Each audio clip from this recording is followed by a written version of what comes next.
Hello, this is Mason Cook of the Team Extendables, and today I'm going to play over this most recent build, demonstrate my issues, and show you what criteria they met. So here we have the latest build, latest revision 804280. Here it is, and I'm going to start up the game.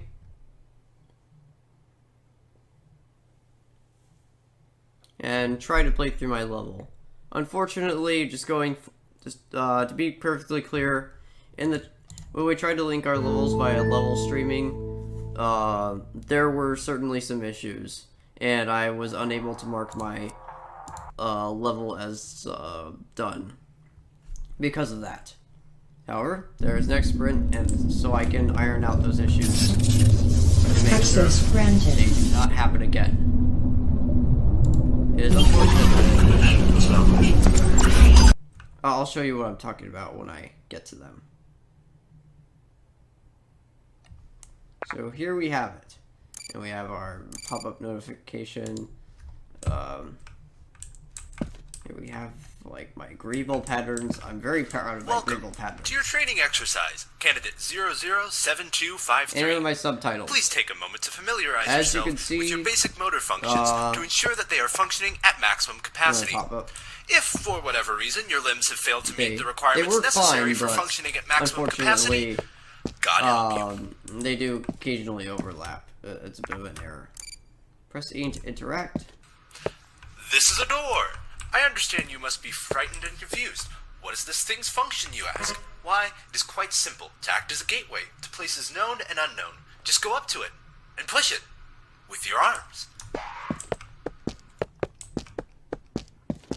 Okay, a little bit of Z fighting right there, just and it could be, it's in other directions besides Z, but yeah. So here's a fuse. You're teaching the player how to use it. Despite what concepts such as logic may tell you, half the job of being a soldier is also being an electrician. Please replace the fuse in the fuse box. Yeah, and then it just unlocks the door over there. Let me pull up my Jira issues. I'll get to the other issues when I get to them. But yeah. Great job applying your skills, candidate. You figured out how to use a button. I have some completion criteria for the level I cannot mark off Now yet. is the time for the first real challenge. One where your very life is at stake. Use your jumping abilities to cross this harrowing course. If you miss a jump, don't worry. A janitor is on standby to clean up the mess you'll make on the floor. As I was saying, there's some completion criteria here for the level that I don't fully fulfill. So level layout is easy to navigate and poses a little threat to the player. Yeah, that's true. I use simple geometry and stuff and make it really easy to navigate. Then we let little geometry clearly aids in directing the player. You can see that multiple times with some of the stuff we've had over there, and the lights as well, guiding the player a bit. Yeah, these lights kind of angle down towards the entrance and stuff, and there's always a neon gate over the entrances of where you need to go next, at least the parts that take place in the actual testing facility. And there's two that are contentious right now, which is testing facility ends with a transition to the next section of the level. Unfortunately, as you can see later, my elevators broke. Their buttons that are used to activate them just don't work. They got misplaced, so the level was unfortunately unbeatable due to this game-breaking bug, but I will be sure to fix that in the next sprint. I think I could instead switch to a volume or something to prevent issues. Here we have teaching the player how to crouch. And part of these sarcastic responses and these pop-ups is that there's also the completion criteria of, combined with the feature implementation, The tutorial effectively teaches the player the game's mechanics while being a snide commentary of dedicated hand-holding tutorials via the story. And you can see that with the narrator and like the pop-ups and like the player's Alright, snide candidate. responses. Use your trusty crowbar to break the vent and crawl through. Only this vent is allowed to be broken in this facility. Damaging any other vents on these premises will result in a $100 fine and an unsatisfactory mark on your permanent record. Yeah, so as you said, he mentioned the vents, and I will mention this as one of the things I completed. It was really easy. The completion criteria for it is vent cover maintains original gravity gun compatible functionality, but can now be damaged to activate its physics. I'll show you right here. You can damage it, and it just knocks itself over, and you can like pick it up and stuff. Really easy.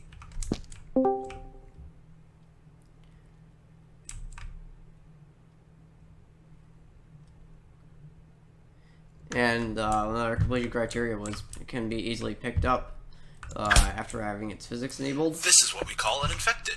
They are And a common yeah, pest that works. infests the surface, especially in areas populated by humans. Infected are highly dangerous and must be immediately exterminated upon sight. Pick up your standard issue pistol and end this infected's miserable existence. Yeah, and here's the pistol, and the zombie went behind the target. That's a little weird, to be honest, but that's okay. And now that door will open, and I've here's the seen your problem. responses to your suit messages. my problem, You must rather. think you're so smart. You think you don't need me or my help? How about you complete this next chamber without any help or messages? So unfortunately, yeah, as I said, the buttons got misplaced. And that was an unfortunate side effect of like having to move the levels around for level streaming, and I had little time to test it, unfortunately. So with the aid of flight and commands, I will activate Ghost as well, so I can fly through. I can fly to the heavens and get to where I need to be. I will deactivate Ghost by pressing walk. And there we go. So now I have this energy cube, and it will lift this step.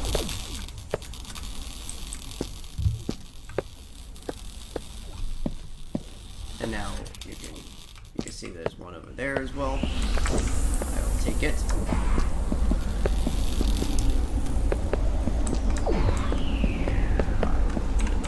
Pad. Raise that step over there. Take this cube and put it on the other one. And now you just climb up each one. Easy as that.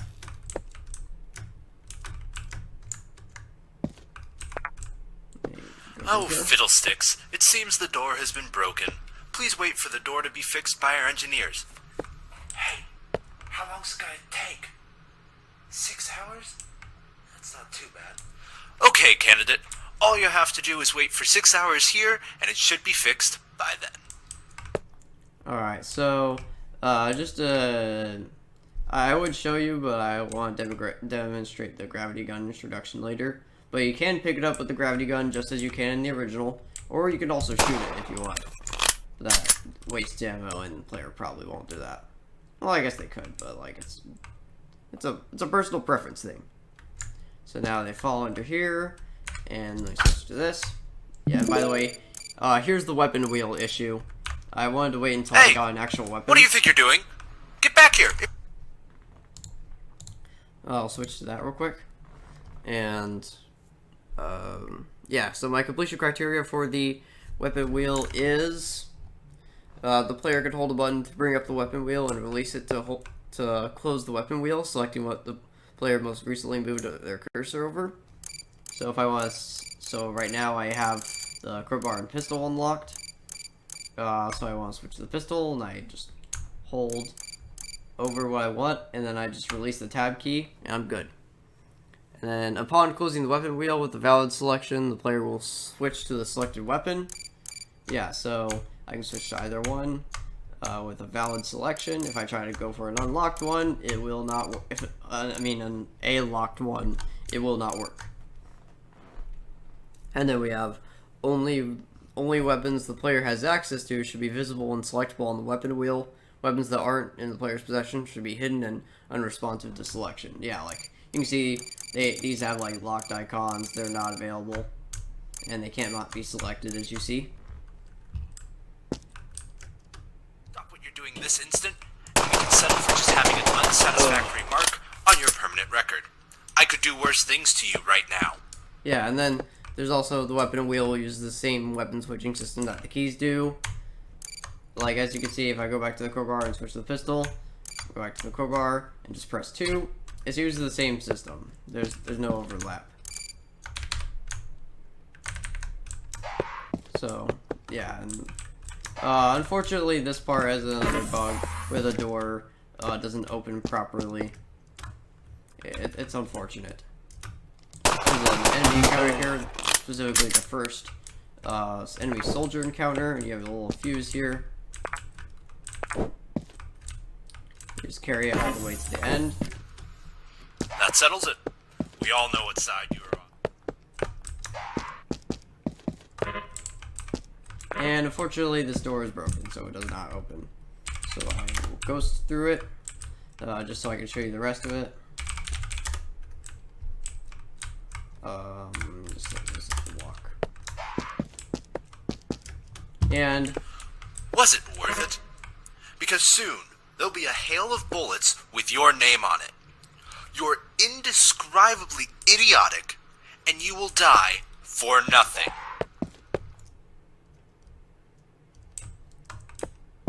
yeah, so this is another victim of the geometry moving for patching together the levels. Unfortunately, that platform I had in there didn't make it.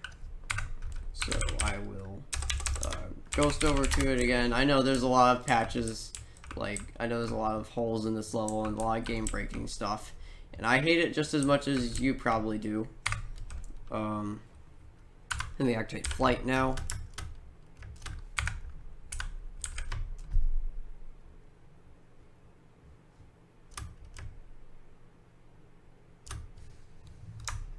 Yeah, there's like a volume right there, so I'm gonna fall through it.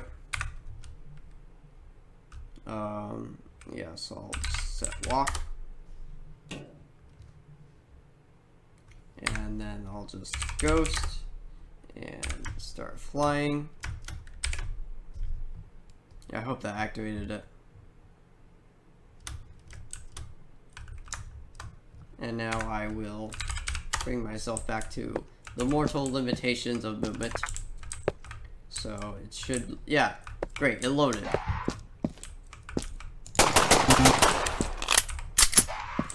And now you have like another enemy encounter up here.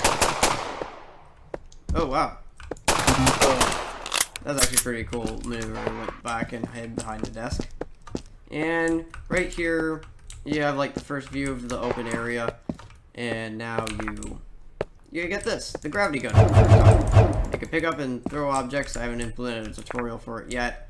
And here we have this little this rascally little barrel dispenser, which you have to handle like a surgeon. I think you shoot that door, and well, the impulse doesn't fire correctly. You can at least take it apart, and that works perfectly fine. Alright.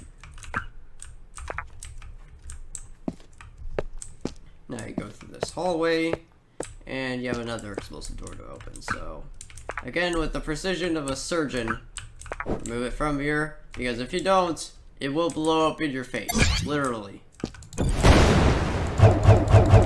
And just blast that apart, and get ready for combat. And I killed that guy with the throwables, that's pretty cool.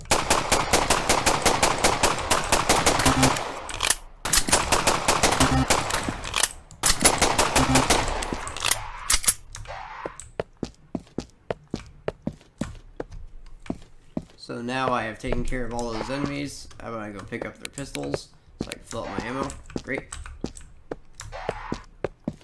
Now I'll go through here. And through to this hallway. I know I can't convince you to change your ways. I know you're set in this path, and I can't change that. Just know that you're only one person. One person against the inevitable masses of soldiers that will be tasked with ensuring your death. You've gotten this far, but eventually, your luck will fail you. Yeah, so now is our final challenge to use the explosive barrels with the hands of a surgeon. I throw it at the TV, and the collision was being weird. Mulligan. There we go. And the TV got knocked over, and you slide down into this train station. And now that opens up. Let me use my flashlight to get in, and credit sequence. Game by the Extendables, and it shows all of our names and stuff. Now the cinematic black bars too for extra cool effects. So this screen is a transition to the second part level. And you just see it progressing on there and just going to that next part.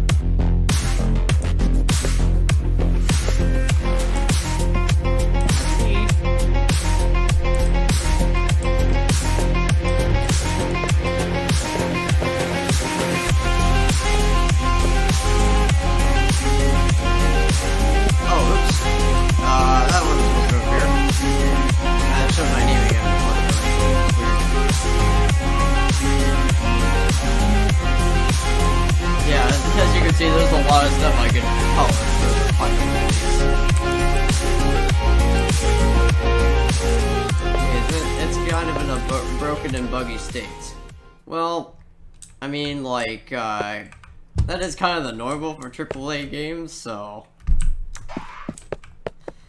I'm just joking. I'm not trying to make any excuses. I'm just gonna polish it up later, and it's my fault for not checking it. But yeah, that's the end of my level, and when you go out here, when you go out here to Taylor's level, it'll be unloaded. And here I am in Taylor's level, so that'll be the end of that. And as you can see, I have my three issues completed. The level needs a little more work and polish to make sure that it's actually playable from start to end, unfortunately. There were some complications, but other than that, I really liked my level that me and Rob designed together. I think it turned out mostly well, and yeah, I'll talk to you. Well, you're not a person I talk to, but thanks for watching this video and seeing my playthrough of this game.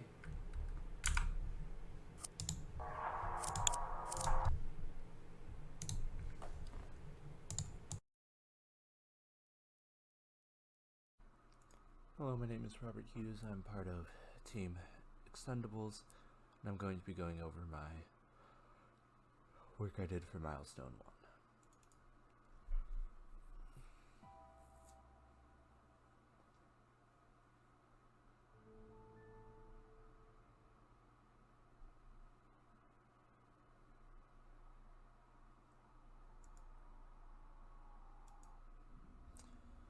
Alright, first things first, I'm going to load into a level, and then I'm going to go to the testing sandbox, because in here is where I have an area to show off two of my tasks. Now to read them.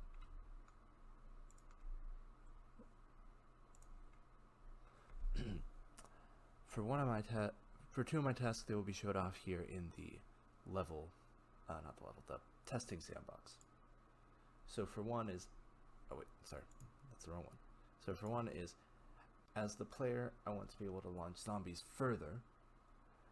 Zombies should be able to be launched as far as any object picked up with the gravity gun. So we'll run over and show you that.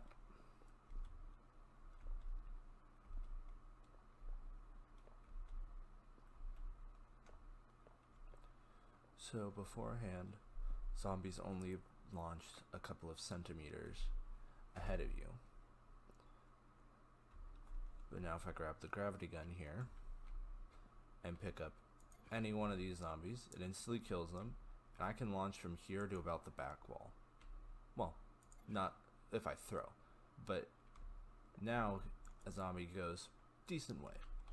On to the next one.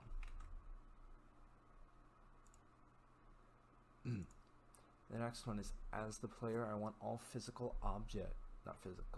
all physics objects inside levels to be child throwables so I can implement damage from launching them. This will make it so all throwable objects in a level can apply damage at enemies when thrown.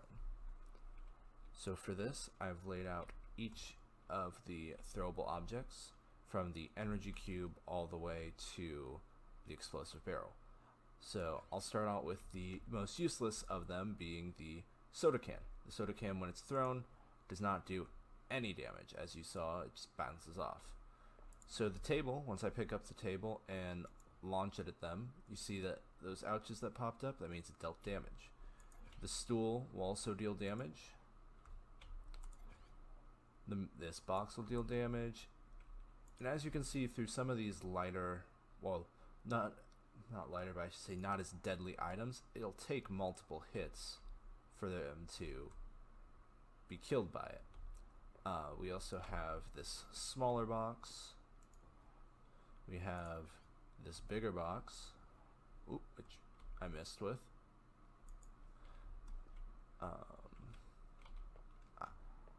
Get back here. This is just our regular barrel. As you can see, once something dies after being hit with a throwable, it collapses. We have a traffic cone. We have this wooden chair. We have that chair. Now we have the energy cube, which is right now kind of like just a normal box. Then we have the more advanced throwables, being the saw blade, that if I line this up, cuts a bunch of zombies in half. And then the last of the throwables is that barrel, which sometimes will explode when being interacted with. It's a little touchy. But that is it for the child throwables. I'm now going to go back in through the main menu to load into the next area to show off my last task for Jira.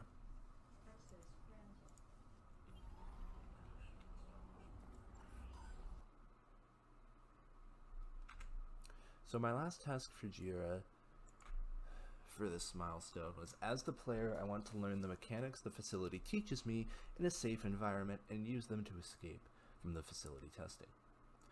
This is for implementing features into the testing facility so that the player can be taught how to use basic and intermediate mechanics early on in a safe environment. This will be a little more hand-holding than other levels, with encounters with the mechanics showing off how they work, then having the player use them to progress through the facility to eventually escape. This depends on the character movement doors and the testing facility block mesh. Have the player be able to use core functions of the game, teach the player about the added features in a safe way. Added features are doors, guards, player being able to pick up objects, the AGV suit, pistol, explosive barrels, zombies, grav gun pickup, grav gun throw, extending bridges, fuses, and fuse box. One that was left out was the wall button, but I just did not get around to doing it. So we are going to get started in the facility. First of the mechanics that wasn't on that list but introduced, this pop-up message that is sort of like a tutorial. Next we have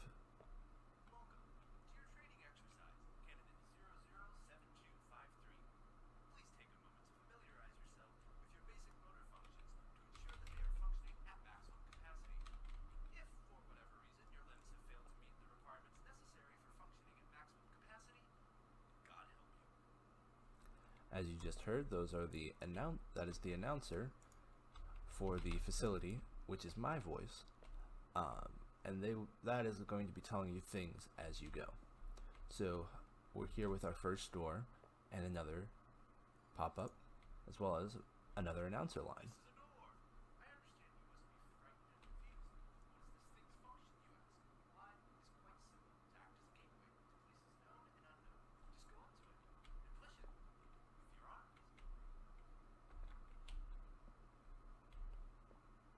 Now we're presented with the first fuse box, and with that, more lines.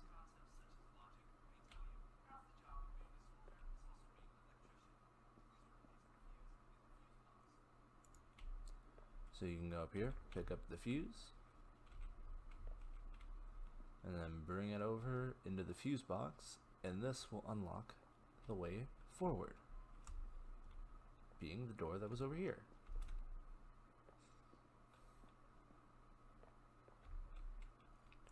Presented with another pop-up, and then this button will extend out this bridge. And that is the first introduction of a button and the bridge. Great job applying your skills, candidate. You figured out how to use a button. Now there's going to be more pop-ups.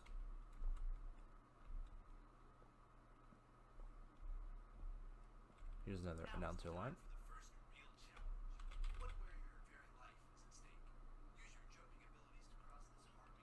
If you miss a jump, don't worry. A janitor is on standby to clean up the mess you'll make on the floor.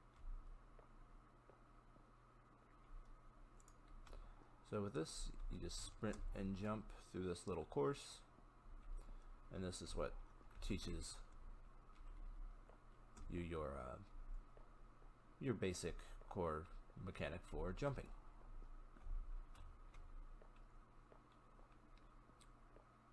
Now through here, this is a little bit of a rest period while you go down the stairs for this level.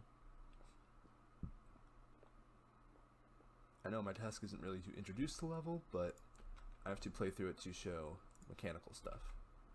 So this is just telling you crouch, F is for flashlight, some pretty basic controls.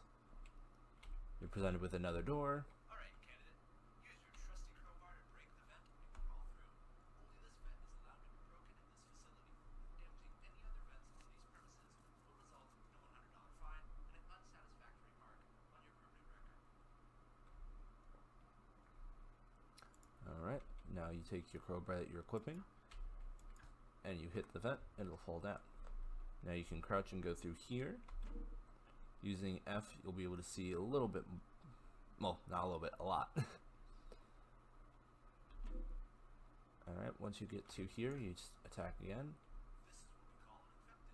They are a common pest that infests the surface, especially in areas populated by humans. Infected are highly dangerous and must be immediately exterminated upon sight. Pick up your standard issue pistol and end this infected's miserable existence. Alright, so this is the shooting range room.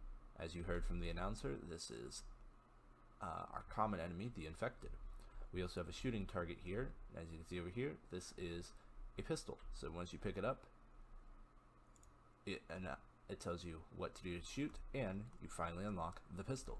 So before we kill the infected there, you can see you can shoot the target, and there's actually bullets. Now if I shoot the infected, he will die, and if you look around the corner, the door is open.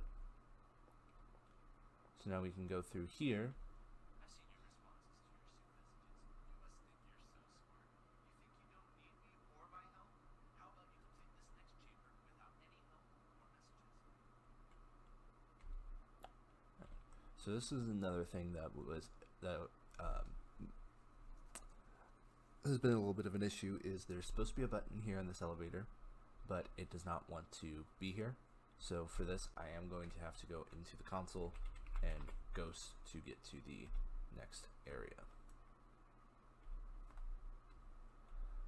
Because typically this is supposed to be an elevator shaft that you just elevate up to. But now, I'll console out of this. I can show off the rest of this level. So there is now a room that there's going to be no pop-ups and no announcer stuff. So you're going to take the respective energy cube and put it on the respective charging pad as so, which will lower this little platform and you can jump up. Then there's stairs here, as well as another area for a cube. So you pick up the cube, and now you bring it this way, because with this, you're going to put it on one of these two respective charging pads. That one for that. And this, not the one over here, but this one over here for the other one.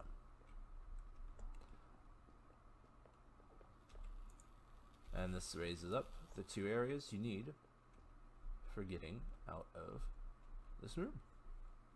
Alright. Oh, fiddlesticks. It seems the door has been broken. Please wait for the door to be fixed by our engineers.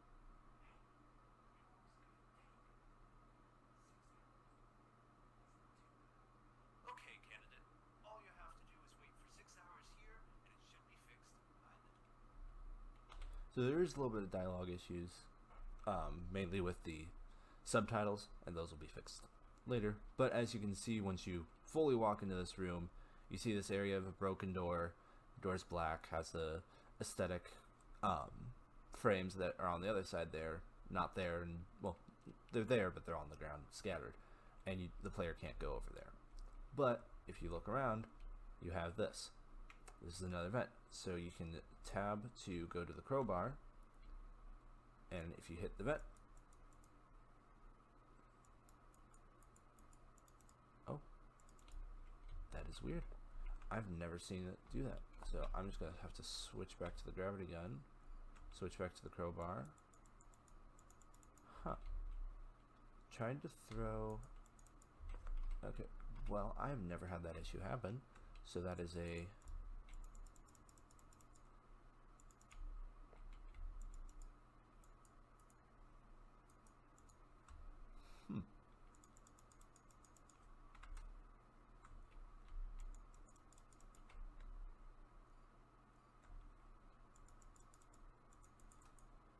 Alright, well, I am going to have to cut my video here. Oh, no. I don't know why it's doing that, but it must be something with interacting with this broken door for some reason. So I'm going to be ghosting again.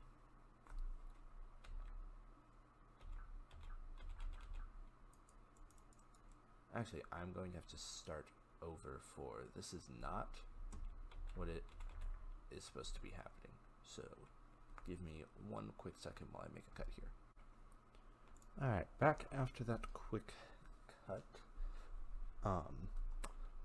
So for whatever reason, if you get too close to that door, it breaks the ability to use any of the previous weapons. So we're going to just break this vent and move on.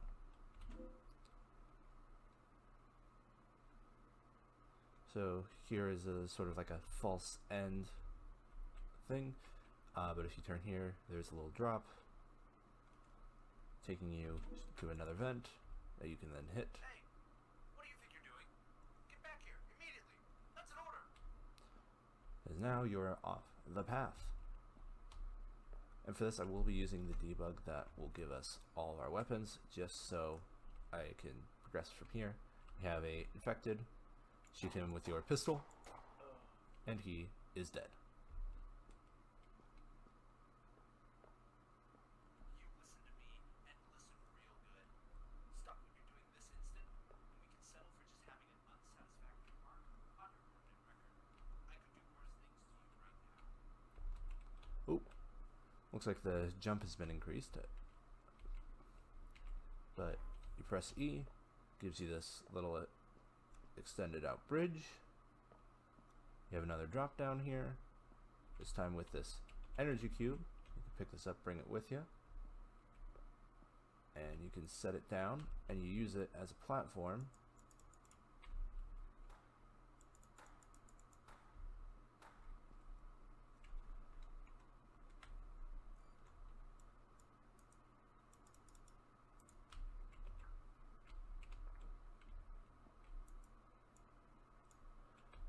So it's some sort of issue with our...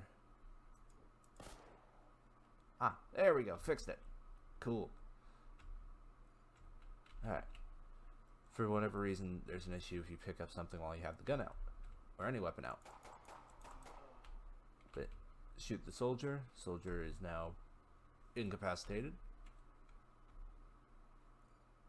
Let's go ahead, pick up with our crowbar this fuse, which we'll go ahead and set down.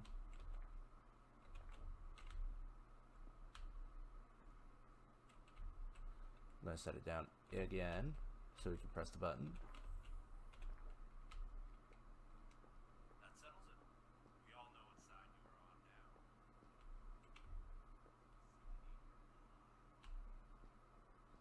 now. Alright. So now if we pop this into here, it should open the door, but it was not properly hooked up.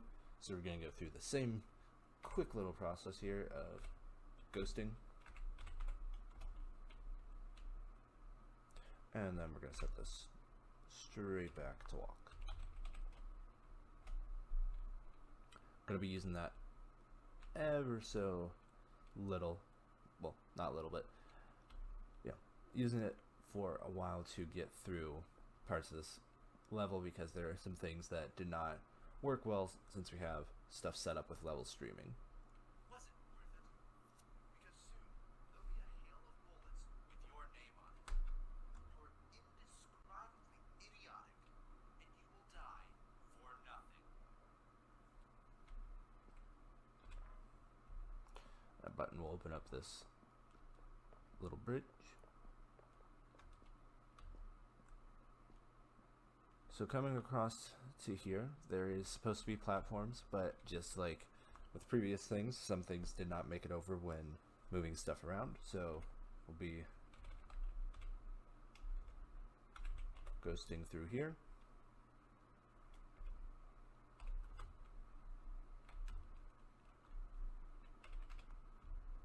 Oop.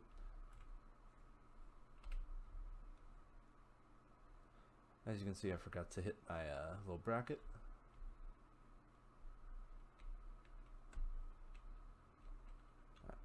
There is supposed to be another line there, but because of stuff not moving fully, it's a little harder. But we're going to come up here. We'll go ahead and set ourselves back to walk. And this is actually supposed to be a checkpoint. Just forgot to disable the arrow. But I will show off the rest of the level here. So I'll switch to my pistol, because that's what you're technically going to be having for weapons at this point. You're presented with this area with some soldiers that pick up, replenish your pistol ammo.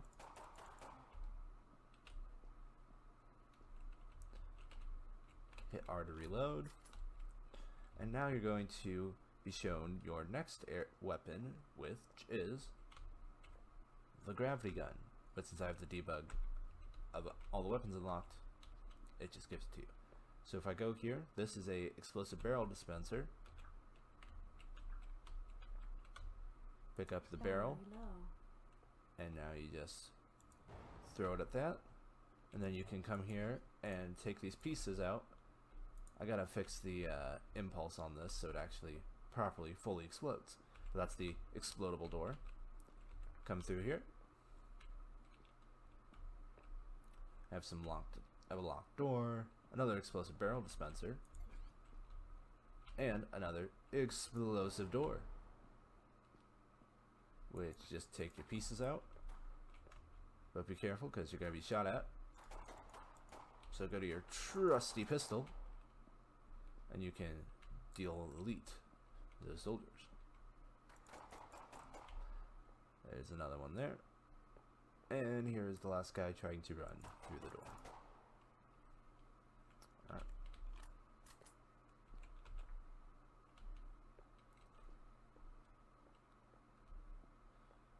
So as you walk through this last little hallway, you come into here.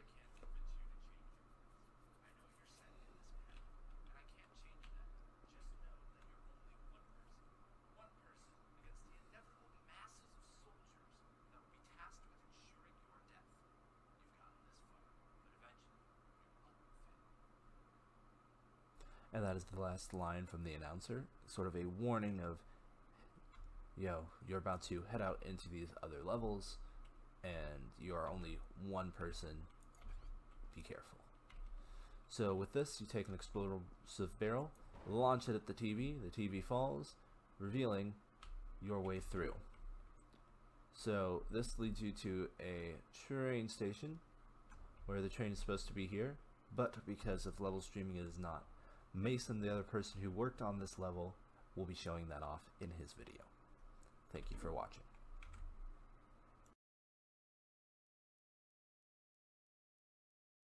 Hello, my name is Sarah Tomescu. I'm a part of Team Extendables, and today I'm going to be showcasing my mechanics and my level. So first, before I do that, I'm going to go ahead and show my Jira tasks. So the first task I've got is, as a player, I want to know when the player character has died, and for the game to reload at the most recent save point. And so you're going to go ahead and the game is going to load back to the most recent save point. The heartbeat monitor clip will sound when you're dead, and having the screen fade to red upon the player's death as well. And so then the second issue here is going to be, as the player, I want to find myself in a canyon that is infested with hostile environments and AI so that I can traverse the uneven terrain and make my way towards the city. So you're going to be introduced to stealth, the use of key card ghost box type mechanics, snap mechanics if you will. They introduce sniping and advanced level traversal. So let's go ahead and, now that that's out of the way, this is the build data right here. So I'm going to go ahead and just open that up.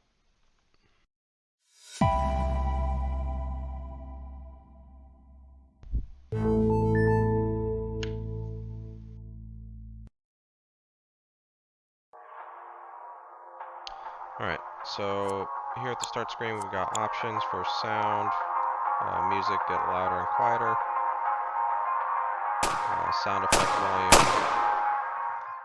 just turn music all the way off if you want to, leave it a little bit. I've also got the credits for everybody who worked on this. I'm just going to go ahead and start. So right here we're going to go ahead and use this to get into the campaign. Access granted. Boom. So this is the first level. This is not mine, so I'm just going to go ahead and get to mine real quick.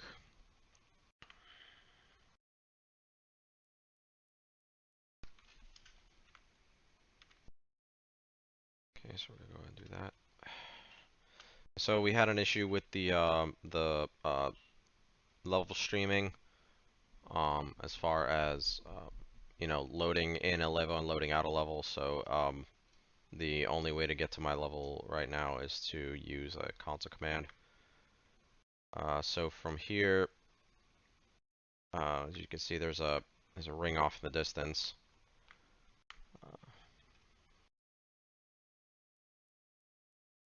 So the player normally would be going through this hole here, is going to be exiting the facility in a train that's going to be heading towards this ring.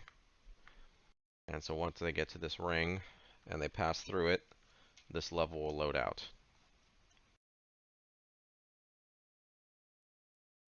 Okay, so get through, level is loaded out, and this new ring has popped in.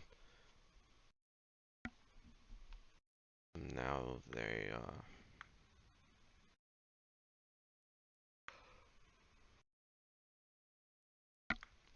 okay, so now that the player goes through the level, or through the secondary ring, the level should spawn in. There you go. So once the level spawns in, that's the train right there that would take the player to this stop and to this opening.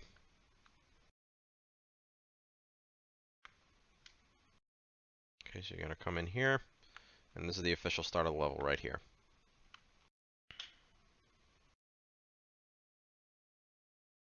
Okay, so right off the bat, once you get out here, you're going to be treated to this wide open area in between these two, in between this canyon. It's going to be the main play area. So coming in here, you're going to be introduced to the first enemy type, which is a barnacle. If you touch that tentacle that's pointing down, it'll grab you and pull you up and kill you. So we're going to do our best to avoid that. And it looks like we got two pathways here. One that's looks like it's littered with enemies, actually. So I think it's in our best interest, because right now all we have is a pistol. Our best interest to maybe go this way and see if There's a clearer route. And it looks like we're coming up on a cave. We're going to use our flashlight because it looks like it's pretty dark in there. A lot more barnacles in here that we're going to have to watch out for, as well as some lights that look like points of interest. We're going to go check those out. So it looks like pretty hazardous terrain all in all. A lot of lava down below. Don't want to fall into that. Okay, make sure not to touch the barnacles. Come on up over here. Jump over here. There we go. Looks like a dead body and something next to it. Oh, it looks like a machine gun of sorts. Let's pick that up. Alright, looks like we've got a submachine gun here. Alright, I feel a little bit more protected now. Let's get to the secondary area. It looks like some sort of opening or exit in the cave. Oh, we got some saw blades here. I think we could pick these up. Throw them to cut this open. I'm gonna take one of these with me. Oh, shoot. Another zombie right there. Let's just go ahead and cut him in half real quick. Okay. Interesting. Oh, looks like we got some enemies.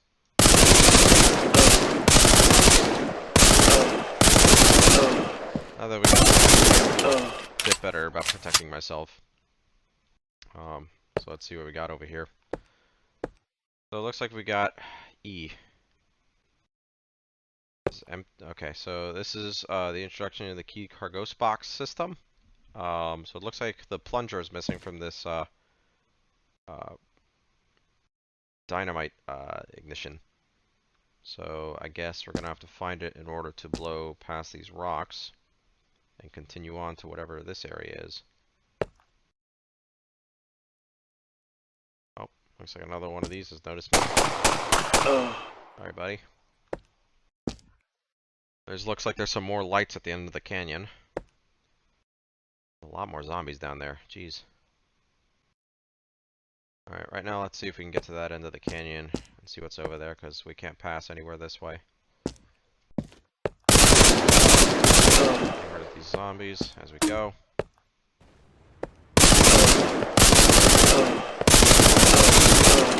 Go.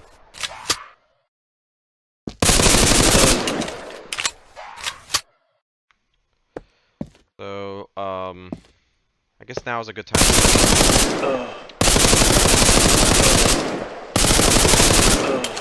to showcase the respawn system.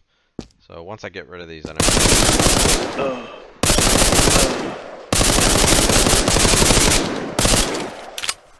yeah, so not really meant for long range this thing. So I'll swap to the pistol real quick. So in order to show the checkpoint system, I'm going to go ahead and throw myself off this ledge. Alley-oop. Okay, screen fades to red. There's a button beep, and it takes a second for it to load. But as you can see, we are now back at the top of the cliff. The suit actually has 0 armor left. It was a conscious decision as a sort of punishment to the player. Now you gotta go find some more suit pickups. Which regrettably, there actually aren't any in this level, so tough nuggies to them. But there are more ammo pickups, luckily, because it looks like I'm almost depleted on ammo. I only got 35 rounds left. Took care of this last guy. I can't reload because I don't have any more ammo. Looks like we got another door here with saw blades. Let's go ahead and cut through this. There we go. And we got some more zombies in here. Luckily, I think we have enough ammo left to deal with them. Interesting bug.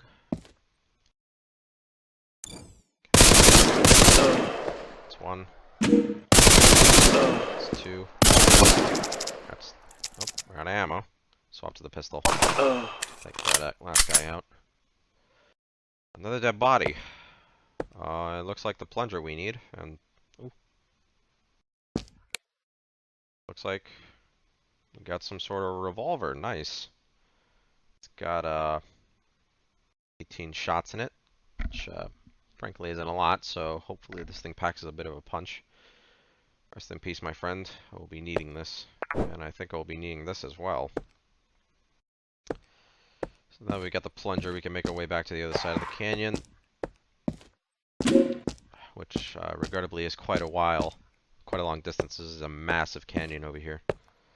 I wonder what's going on down there, though. Some sort of mining operation, it looks like. Mining operation gone wrong. There's a lot of zombies down there. Maybe they're not zombies, I don't know. Maybe they're other people? Friendly people? I haven't seen anything friendly in a while. There we go.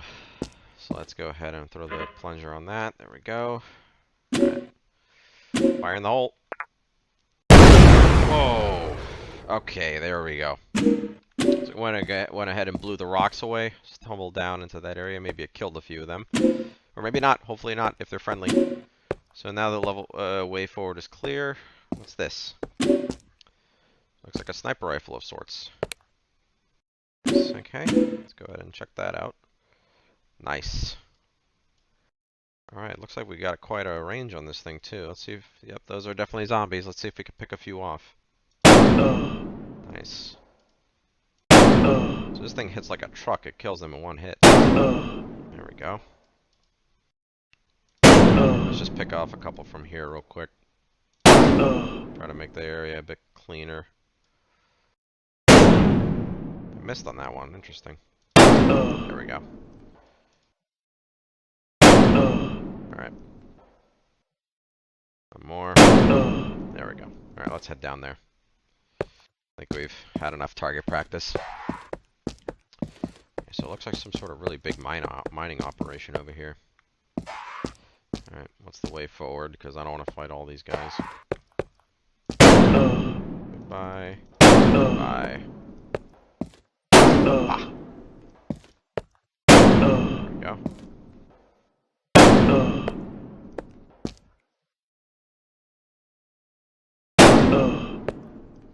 Hello, my friend. Goodbye. Okay. Looks like the way is actually blocked by some rocks here. So, although, maybe this digger might be of use to us. Let's go ahead and check this area out a bit. Oh. Looks like there's a couple of you. Oh, I got one more shot. What the heck? How did I miss that? Yeah, I'm out of ammo here. Let's see, I got out of ammo on that too. Okay, all I got left is a pistol. Luckily, it's not too bad at dispatching these. Actually, let's see. Hold on. Aha! I knew I saw something. Okay. So it looks like we got a table here with some extra weapons. Oh. Oh, that's right. I forgot I had the revolver. Oh, shoot. Okay, this thing's pretty powerful itself. Nice. Let's pick off a few more of these. Okay, but not super long range, I guess, but... Oh, I can't believe I hit that guy. Nice. Let's go ahead and reload that. Let's go grab some more ammo just in case. And it looks like we also got some saw blades here too. I think I can do something creative with these. Oh, and it looks like another sniper rifle too. Where'd the saw blade go? I dropped it. I drop it. Huh. Oh, looks like there's more room up here. So let's pick up some more ammo for the sniper rifle. Nope. I missed. Oh no. Oh shoot, I got both of them that time. Nice. Alright, let's get the revolver back up. It seems pretty handy. Close quarter situation. Actually, hold on, did I get more? Yeah, I did get more. SMG ammo, nice. Let's go ahead and reload that.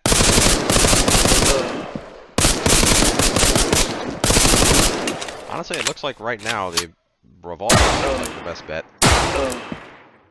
Yeah, deal with these guys right quick. I don't know, did I see something over here? Oh, okay. Looks like some sort of energy cube over here. Some sort of blue cube. I wonder if we use this, we can get that drill online. Let's get rid of you real quick. I want to have you sneaking up behind me. Yeah, shots now. Oh my goodness. Excuse me, sir. Okay, to see, it appears this man is invulnerable.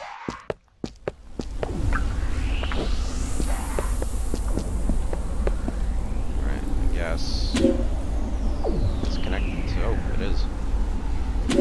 Alright, let's go ahead and toss this on here. Oh, jeez. Okay, yeah, that did the trick. It's going ahead and grinding everything down. Let's head over here then. Maybe it's cleared the path. Nice. Yeah, it got rid of all the debris. Alright. Now that that's been taken care of, we can go ahead and pass through. Keep in mind the blade. I don't think you can turn it off. Maybe you can. I don't know. We should probably get out of here, though. Alright. We're gonna head up this ledge here. Hopefully to freedom out of the canyon. Alright. Oh, shoot.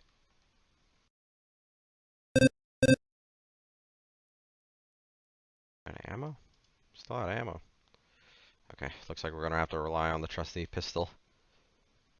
I have to conserve that ammo.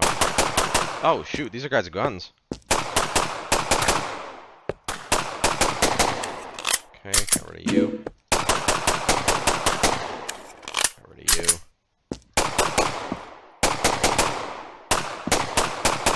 Man, I am a terrible shot. Okay, that guy's a little farther away. Let's try out the sniper, or the revolver. Got him. Let's see his buddy. Got them both. Nice. Alright. Looks like now we are finally out of this area. There's the next level in the instance. Okay, that's gonna be it for me. I'm gonna hand it off to the next person in. Thank you very much. This has been my level showcase and my mechanics showcase. Thank you.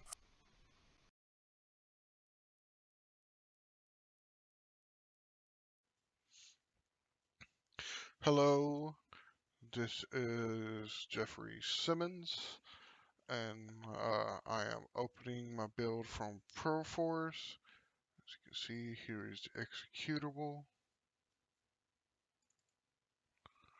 My name is Jeffrey Simmons. I'm part of the Extendables Capstone team.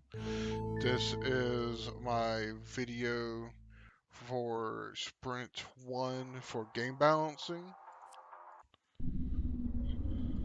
So, first thing I'm going to do is load into Access our granted. campaign level here.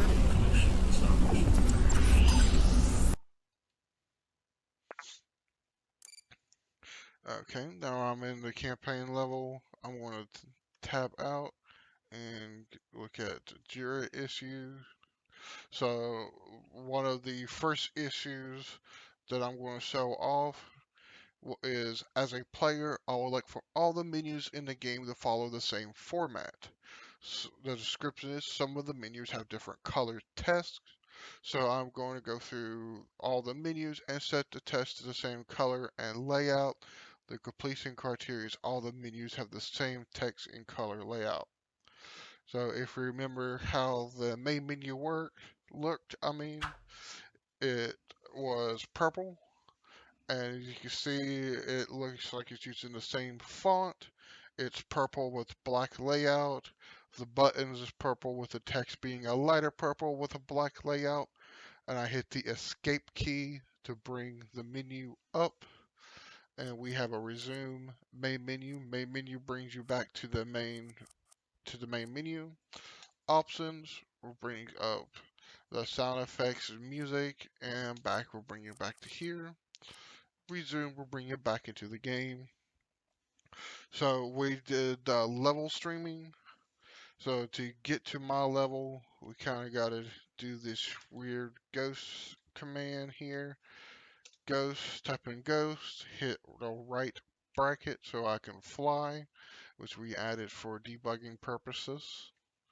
So now I have no collision, so I can fly around wherever I want. The easiest way I found to be able to find the next collider is come over here to one of these roofs and open up the command prompt, type out walk.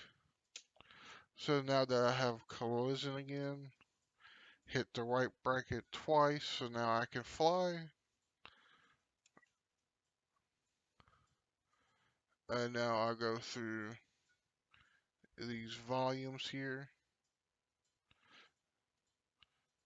This volume will unload the facility. As you see, it is unloaded behind me. This volume here will load in my level, which is the slums.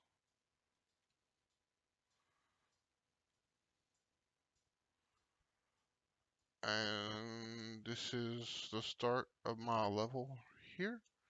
So I'm going to land a player right here at the start. Here, and then I'm going to turn flight off. Okay, it is off. So this is where my level begins. It is the slums. It starts the player off where this sees some zombies and a shotgun next to a dead body that the zombie has been eating on.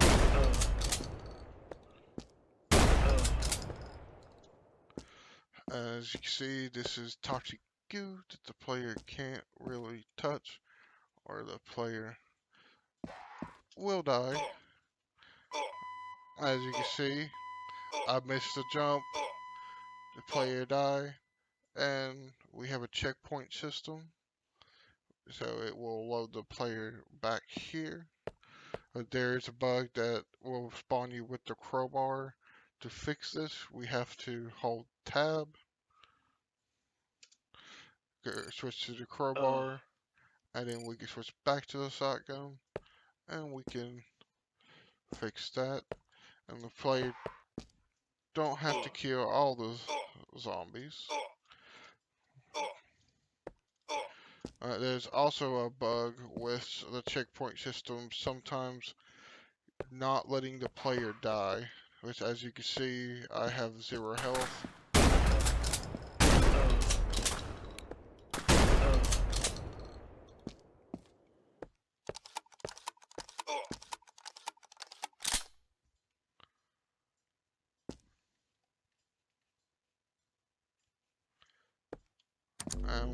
Here we picked a base pickup.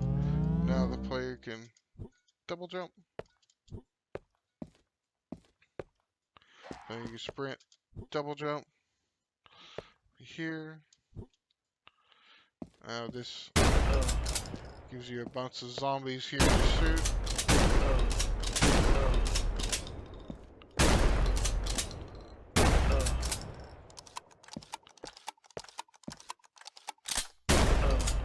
And you can hit the F key if you want to turn the flashlight on, because the level is kind of dark. So the players choose with 2 directions here. They can go that way, or they can try to open this door, which they get that sound. So the player has to double jump to get up here, kill that guy, get the key, and then come back. Now they can open this door. And they fall through here, then they have to jump across these pipes.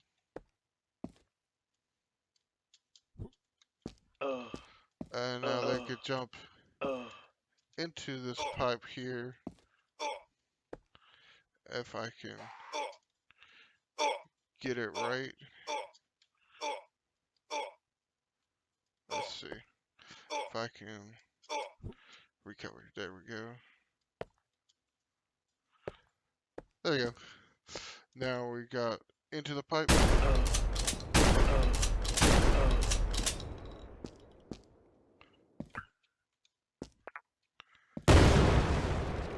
You blow up a wall, which brings me to my next JIRA task, which is, so as a player, I would like for a building to fall in on itself when I hit the right switch. For the description, when the player hits the right switch, there would be building / stuff in the way that will blow up and make a pathway for the player to make it through. The completion criteria: switch or button for the player to interact with. And when interacted with, a building / stuff blow up and make a pathway for the player. As you see, there was a white wall here, and that explosion blew up the white wall, leaving an opening for the player to go through. Well, now the player can run and make it through here. So the player can come up here, which then meet it with another locked door. So which gives the player only one way to go, which is over in this direction. And they gotta fight these guys here. And then they got this soldier to kill, get the key. They have to crouch here to make it underneath that low wall, or ceiling I should say. And then they double jump back. Open this door here. I was kind of far when I hit that. And now you can jump down here. Player's greeted with a lot of zombies here to kill. This is supposed to try to get the player used to a little bit of running and gunning.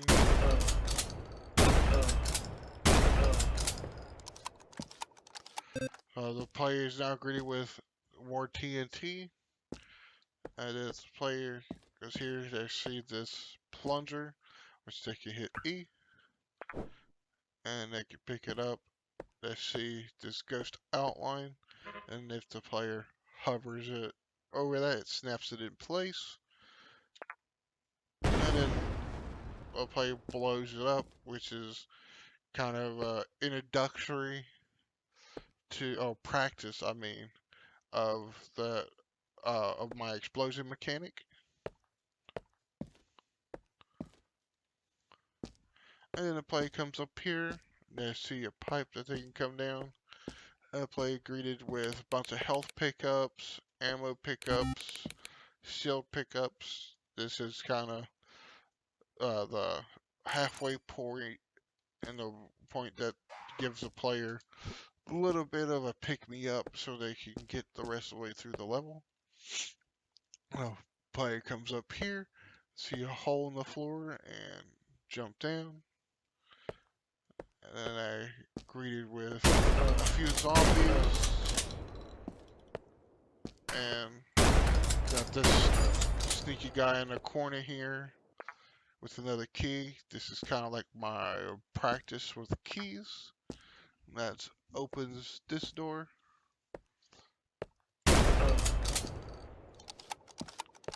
Oh, gotta reload.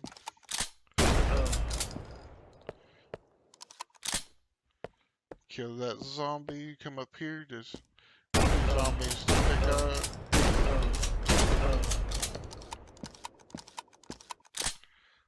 And just leave the player over here. The player can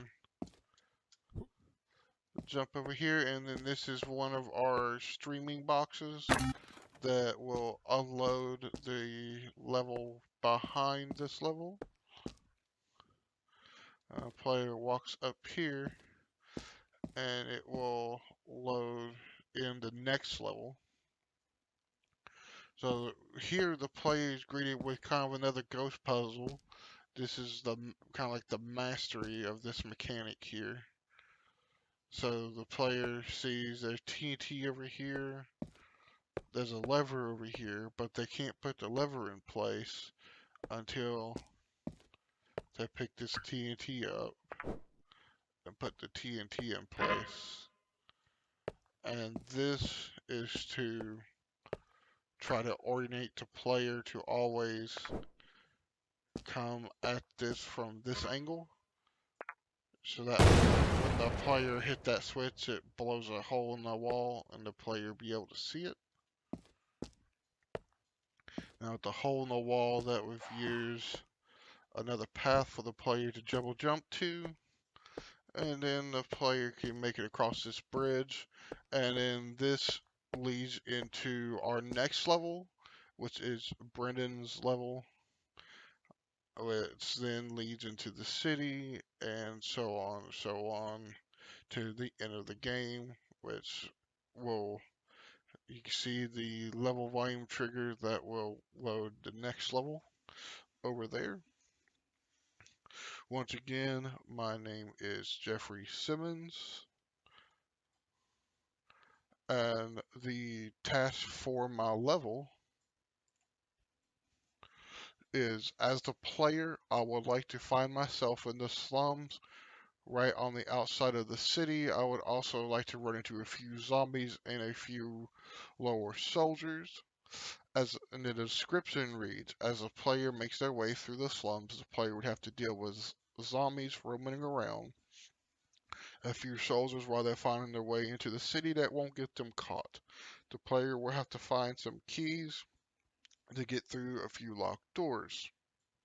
The dependency is soldiers being able to drop keys, locked doors, and switches. The completion criteria is enter the keys, enter the switches, practice keys, practice switches, master keys, master switches. So as you can see, I was able to show that off in my level. Once again, this is my level, which is the slums. This leads into Brendan's level, and I'm part of the Extendables Capstone team. This is my Sprint 1 video for game balancing, and I hope you have a wonderful day.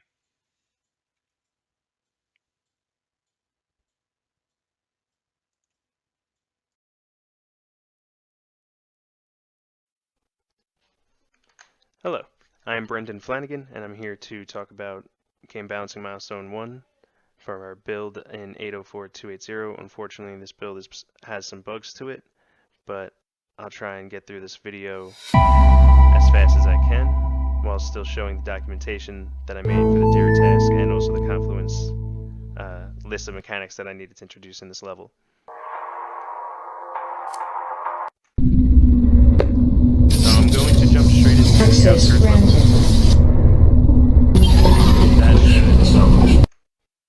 Save us some time, but it sacrifices the level lighting.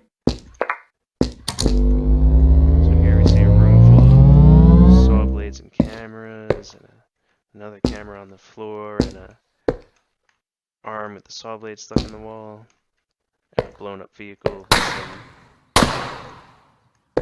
some explosive barrels nearby.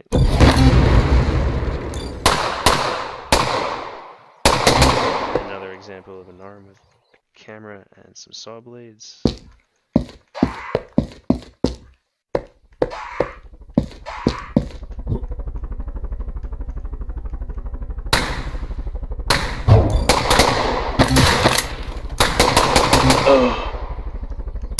here comes the ABC. So I'm going to pause this and go to the task port. Here we see that I want APCs to drop soldiers for the player to fight. It moves forward when the player is visible. It shoots. Right now it only stops and shoots, and then deploys a squad of 6 soldiers, only a single wave. So here, let's try and get in its sight.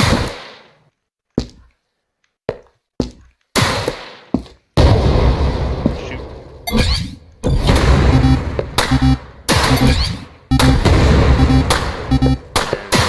Bug where the soldier is dropping it. Get bug into it. But if you throw barrels at it, there are particle effects, then it is getting damaged. And if you did blow it up in time before they drop the soldiers, obviously the soldiers are going to come out of it. Oh.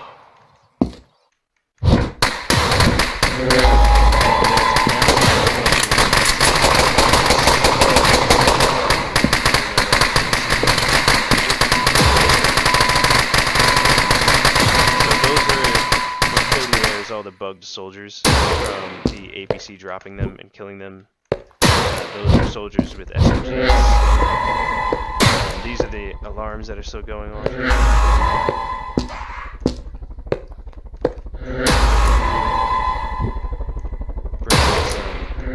jumping just for the sake of saving time. So I feel like this is a good time for me to open up my Confluence document here that shows off the APCs that you just saw, the soldiers with SMGs, which unfortunately were bugged when they were dropped from the APCs, the cameras and the alarms, and the auto turret. I'll turn around just to show you real quick that, because there is one there just to try and deny the player from going this way. That's the turret right there. If you jump down, he'll... Right now the player has no tool to combat that. Not even explosives will destroy the auto turret.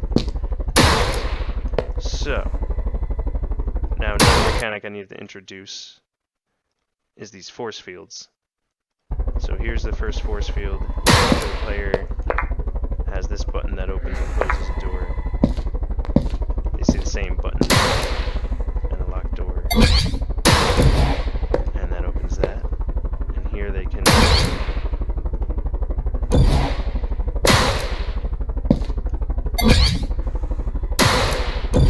practice cutting down cameras to prevent soldiers from coming out of these force fields. And practice another.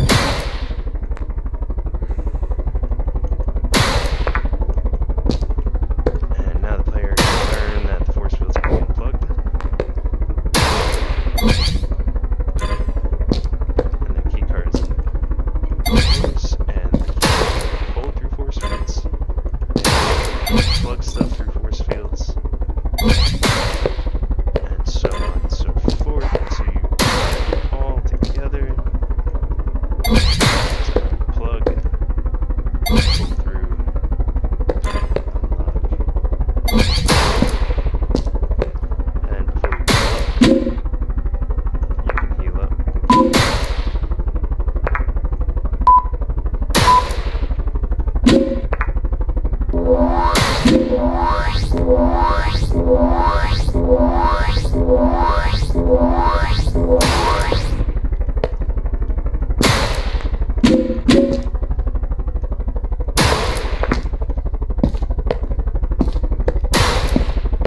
So here the player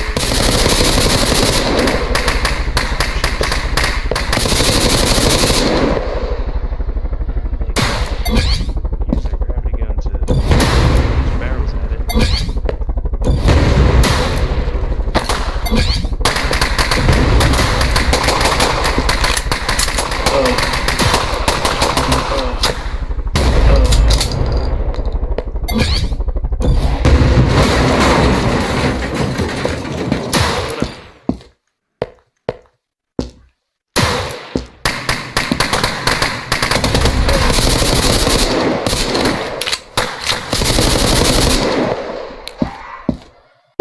Once all the waves are done, this door opens up. It's the same upgrade as before, so I don't really get anything new.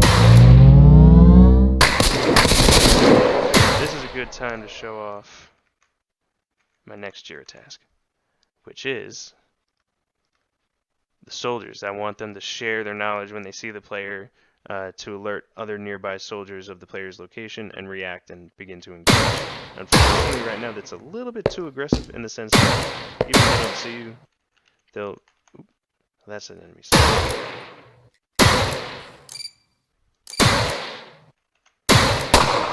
Shoot.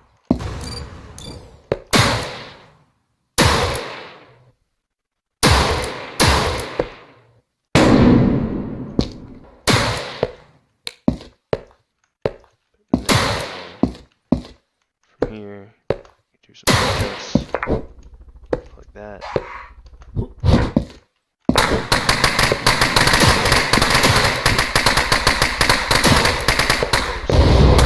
And they can go with the explosive barrels back to fight the ABC. Good, get some arcs. We can run back out.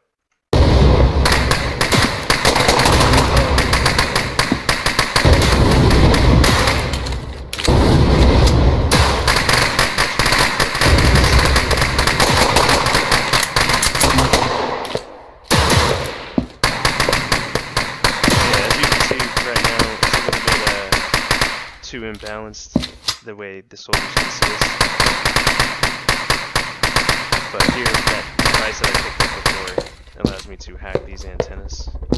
So here's my next task, where I wanted the hacking system to be easier, essentially, so that the player can pick it up and immediately start using it instead of having to go through a tutorial to how to use it. So essentially, it's just H. Unfortunately, I don't have any UI right now telling the player that, hey, just press H now. But this hacking device, all you have to do, I even cut out this middle section, all you have to do is hold H and look at antenna. So simplified it as much as possible. So if you're not aiming at antenna, nothing happens. Hold H. I mean, if there's something like that, basically all this sphere traces is it looking for the antenna. So bang, just point at an antenna, it works.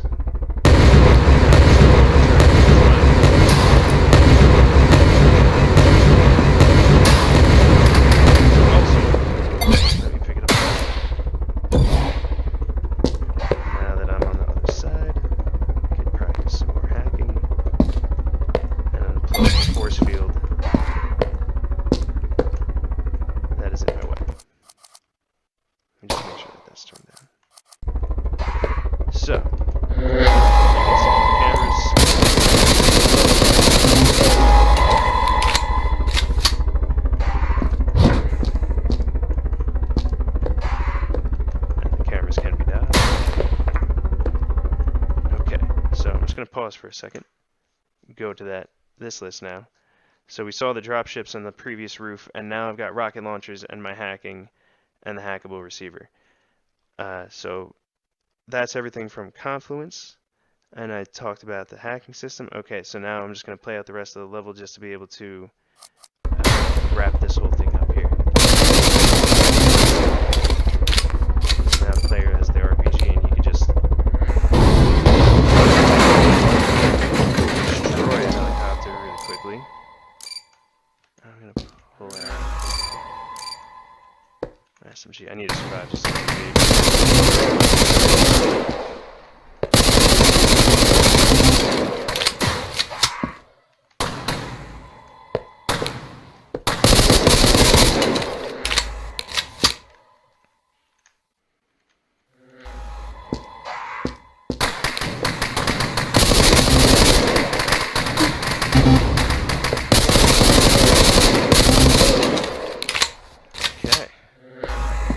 Once the waves are done, this door opens up and there's another antenna there. The player can get on the elevator and hack the antenna straight through.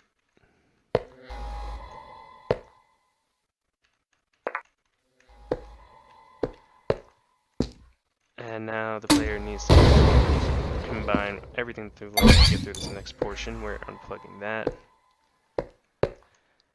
And throwing this through.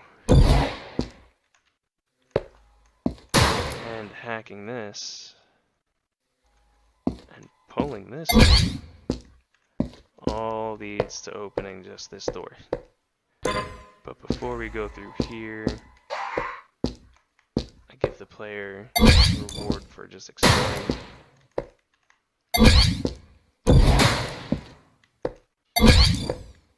And they could load up. But it looks like right now I am gifted the life of eternity, so just for the sake of time, I'm just going to keep running. And here the player gets met with a dead end. This auto turret pretty much will kill him. C will unload more soldiers for them to fight. But also, like I said, just for the sake of time, I'm going to just jump through this.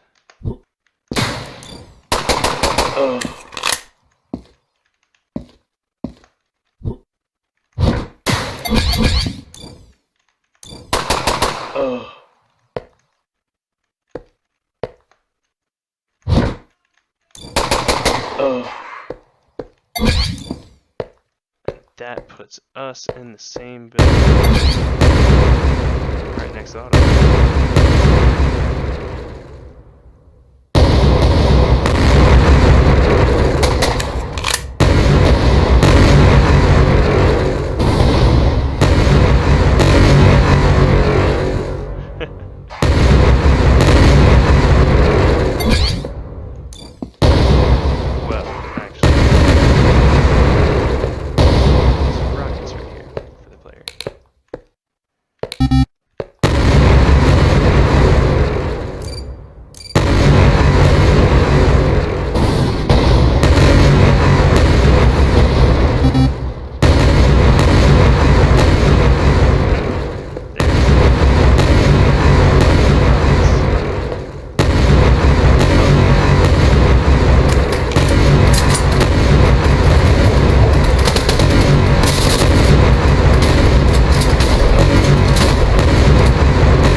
to enemy activation room, and this is pretty much the end of the level.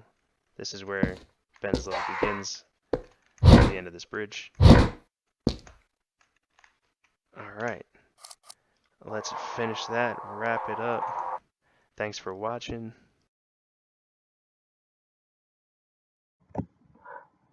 Hello, my name is Benjamin Flagg. I'm part of the Extendables Capstone team, and this is our build demonstration for my Jira tasks for game balancing sprint milestone number 1.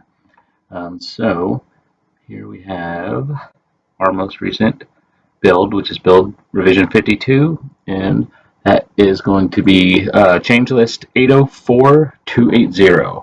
So let's go ahead and get started. I'm going to go ahead and open this up.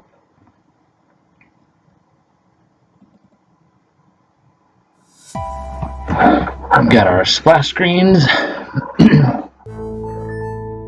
Made some edits to that this sprint, just changed some logos and adding some sound effects and stuff.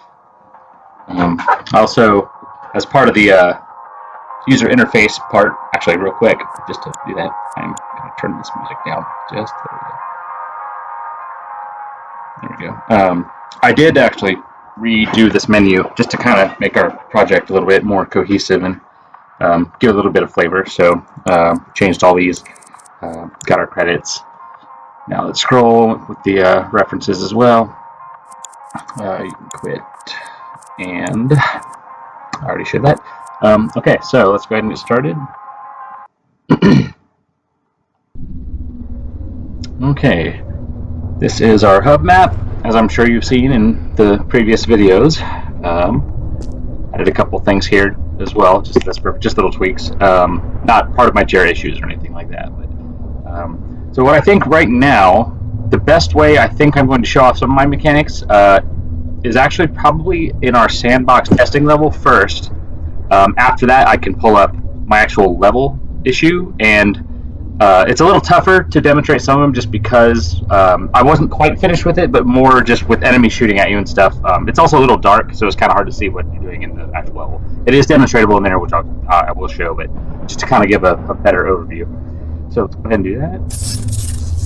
Access granted. So testing sandbox. Let's go.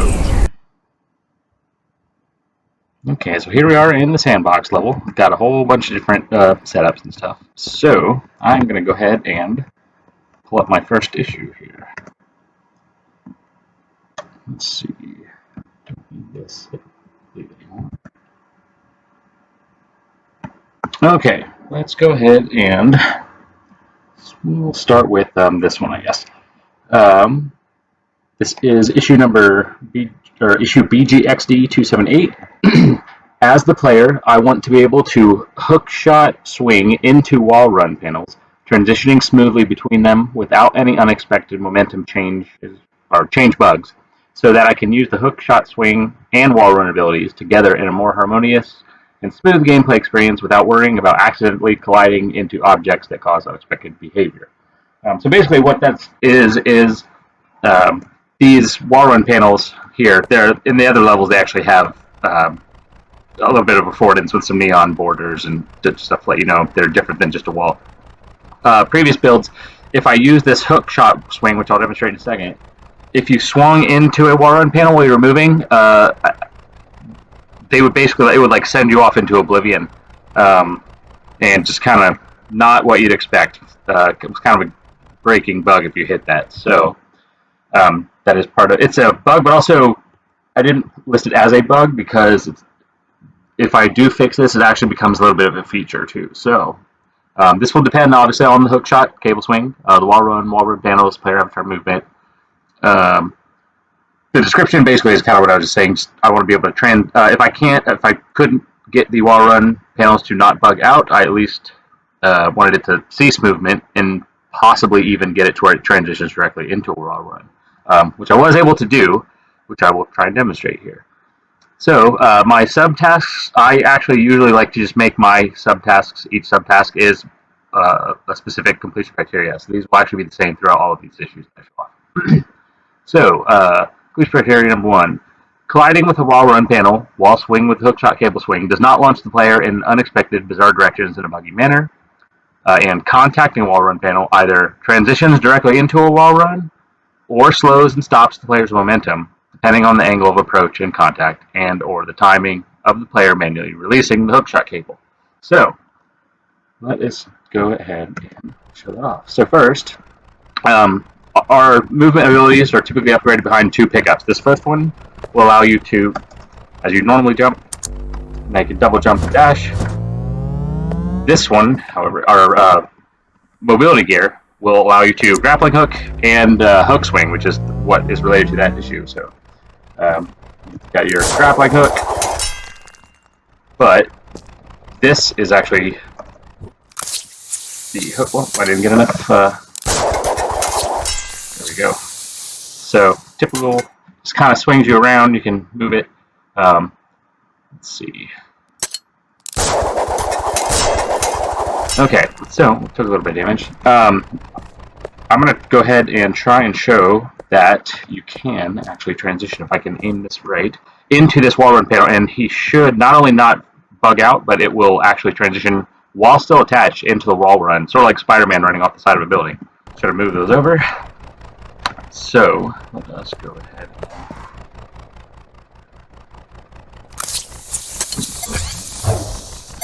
Pieces out of the way. Okay. Oh, that is one thing that I wish I had done the sprint is there's no feedback when you actually switch to these. So that is definitely something I need to address because it'd be hard to tell if you have the mobility gear equipped. So, let's see. As I was saying.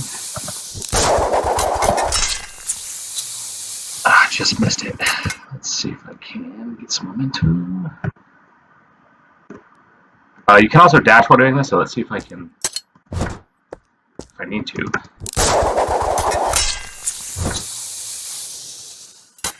Well, I'm on the other side, but it still works. Okay.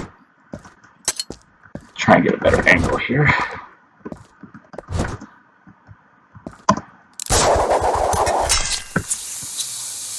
There we go. Didn't get a lot of momentum, but that is actually what I had intended. So because of that angle of that approach, he didn't end up running any harder or faster or farther than you would believe that he should. There's another little bit of that. Okay. And I can jump off. Let's see here. See if I get it.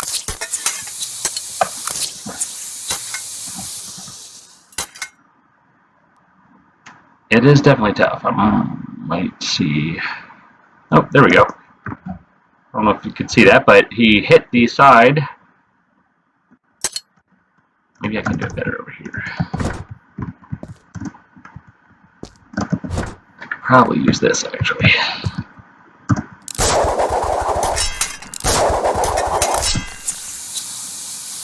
Okay, didn't get momentum there, but if I come back.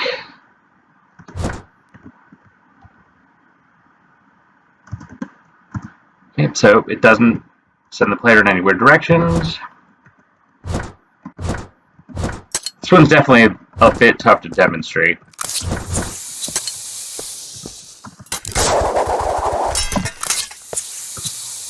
Maybe if I do it this way.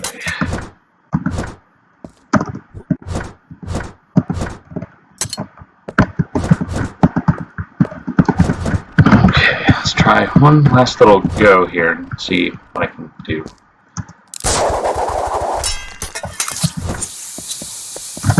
There was a little bit of it. Oh, and I died from fall damage. So I should just pop back up here. Oh no. Oh, there we go. Okay, cool. That went away. That's a bug that we have found this build. Okay. Oops. I'm going to try this one more time just to see if I can get a better result.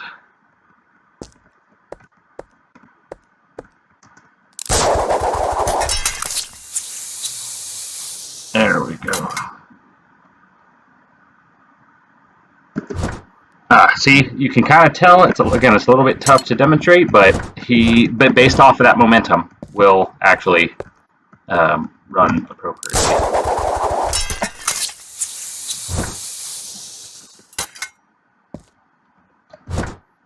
Let's see if I can. There we go. It's, again, kind of tough to demonstrate, but it was really brutal before with the bugs and stuff that we had. So now you can run off the wall. And that pretty much, I think, just to spare you from watching me try this up. So it does work. Obviously, nothing broke. You can kind of see he does kind of run off of it a little bit. So that actually does complete both of these. Does not launch player in unexpected directions and can transition, or it slows and stops them based off their movement. So that is 278. The next one I will do, let me just go ahead and do, let's see, as the player I want, I should pull this up first. BGXD 277, as the player I want destructible objects such as glass, windows and display cases, and wooden supply crates to appear and behave more realistic in how they break apart so that I'm not obstructed from passing through / over them, and so that my experience is smoother and more immersive. Depends on breakable objects and supply crates, and the completion criteria is the size and number of chunks on destructible object meshes such as glass and wooden supply crates is short, few chunks, and realistic for the material being destroyed. So the next one, destructible object doesn't cause significant performance hits or obstruct the player for a significant amount of time while breaking apart. And lastly, improve collision on destructible glass so that it shatters appropriately when hit by projectiles or gunfire. Basically, on our previous builds, the chunks, say when you shot a crate apart, were huge. They lasted a long time before despawning, and they would kind of obstruct the player a little bit, just added some jitteriness. And that then caused some slowdown, which I did address here. It's not perfect, because I did use the older Unreal destructible meshes, which is not quite up to snuff anymore, but I was able to address that and change it. And same with this shattering glass. So, for instance, let's see if I can get over here. And what I might do, I think I actually broke some of this glass. So, first, the size of the objects, and it doesn't obstruct the player. So, I'm going to go ahead and use our all weapons cheat code here. So still a little big, but they were much bigger, and they do despawn. Also, they don't really obstruct the player much. Kind of break apart as you would expect would, hopefully, too. Or at least if you're using a gravity gun. Let's see. No performance. That'll come more into play when I break this glass. Let's go ahead and move on to that. And it does shatter differently, so that hits this realistic material as far as I could. So now it actually reacts to gunfire, which it did not do before. So, again, kind of overpowered, but it does shatter. You can do that, and you can actually even dash through it. Just to show off what I was talking about before moving on. So you can dash through it, which comes in handy later in our level designs. And it won't break unless you actually hit it hard. Same thing like this, you can nudge them, or you can do that. Okay, and they do contain pickup still. So I believe that addresses that. So the chunks and the glass are different. It's much smaller on glass, a lot more chunks, but they do despawn quicker. And the collision, I showed off that it does react to gunfire.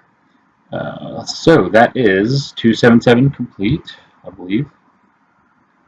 And all of these are just my same thing, the completion criteria subtasks. So I got the wall run, got the gravity gun, and the airboat. I guess we'll go ahead and do this gravity gun first. This one took a long time. Just kind of underestimated how difficult this would be. So, BGXD 239. As the player, I want to be able to manipulate any object that has been pulled to me by the gravity gun and is currently being held in suspension, so that I can both rotate them and move them further or closer to / from me, giving me more control over those objects when using the gravity gun, and allowing me to move and place them in specific ways and orientations to help me traverse the environments, solve puzzles, and use them in different ways when engaging in combat with enemies. That is a mouthful. So, let's see. Basically, what that does, it depends on the gravity gun. Same thing, our physics objects, which are breakable objects and non-breakable objects. This will kind of clear that up, hopefully. When a gravity gun is holding an object, the player can use input to manipulate the held object's location, allowing the player to move the point at which the object is held in front of the player further or closer to the player. Objects suspended and held with a gravity gun and manually moved closer or further from the player can, using this ability, only move a certain limited distance from the player, further or closer, before that object can't be moved any closer to the player or further from them. I repeated those words, further and closer, so many times. Sorry, it's a little confusing and wordy. Player can rotate the orientation of any objects that while that object is being held in suspension by the gravity gun. So, I want to be able to basically pull objects. Oh, I'm being shot. Okay. So, yes, with the gravity gun.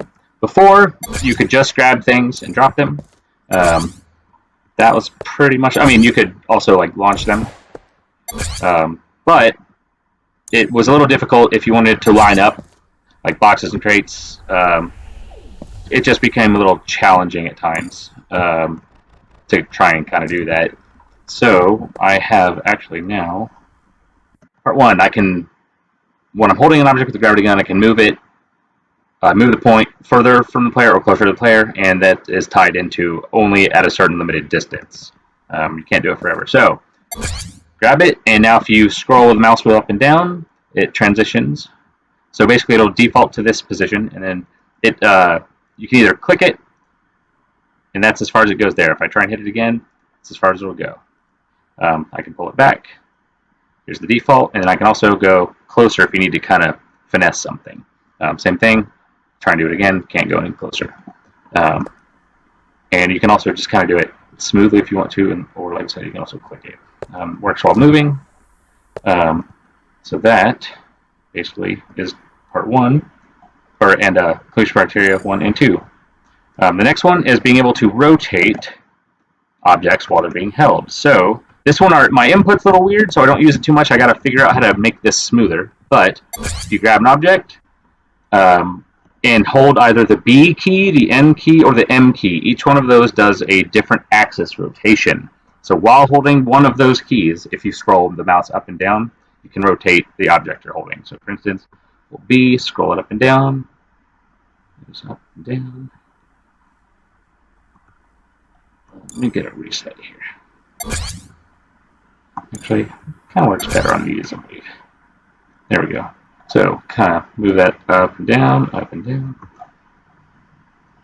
That's the N key.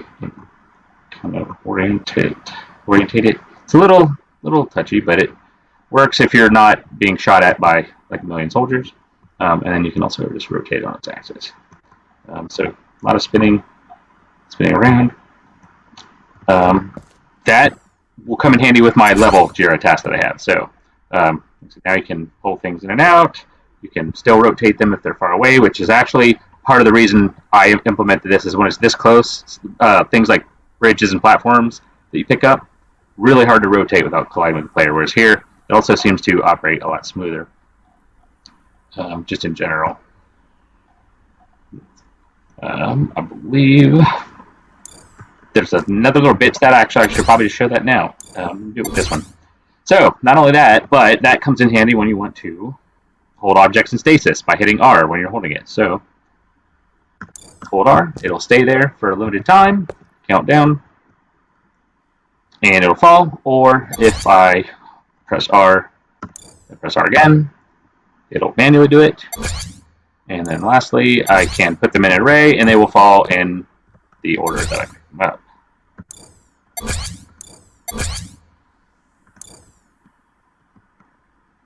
That one fell.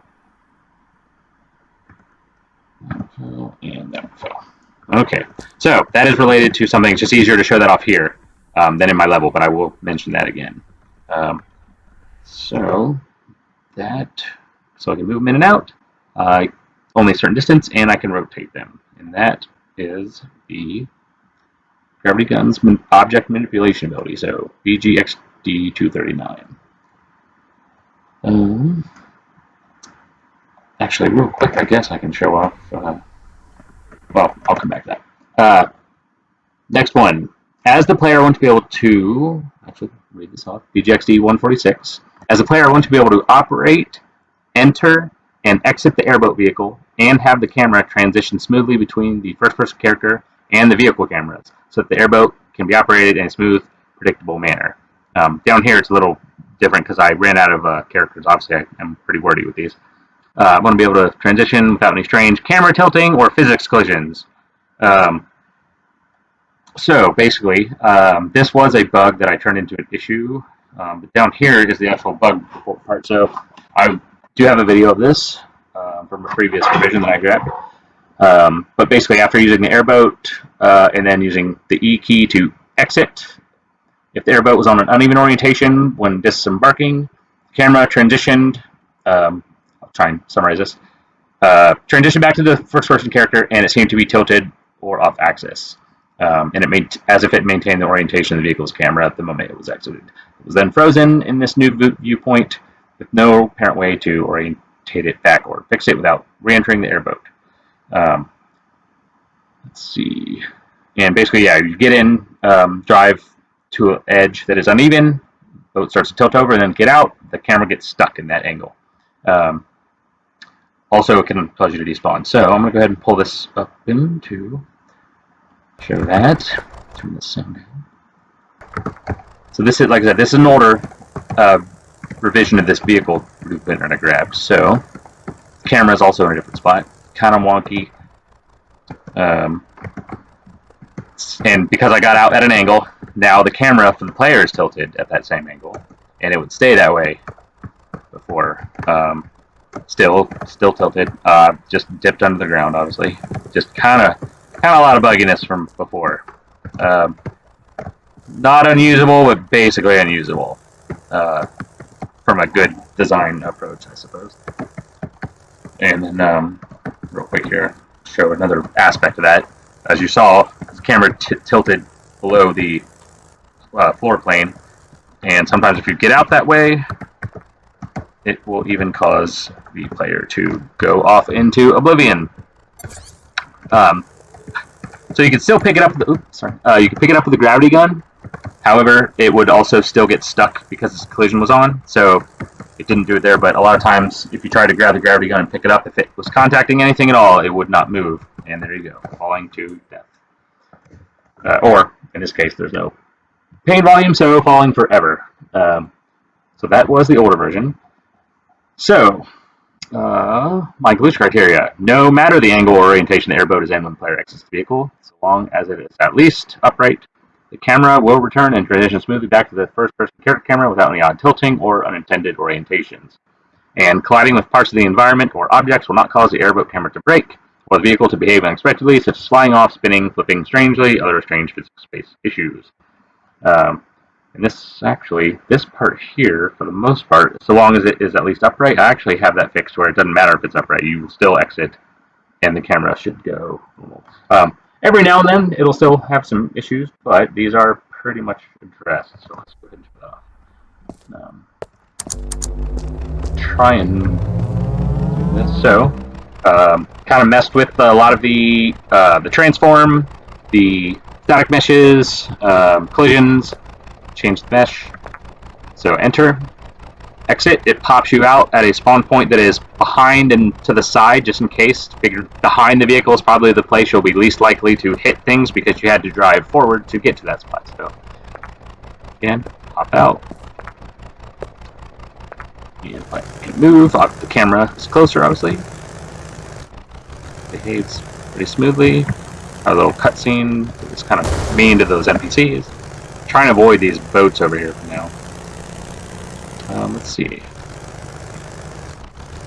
If I hit like the glass, breaks through, doesn't slow me down. Can collide with like physics objects. Obviously I didn't go fast enough there, but if I did, well, it's kind of hard to get it because I pushed them out of the way. But so far so good. Pop back out, still there. And I can equip the gun.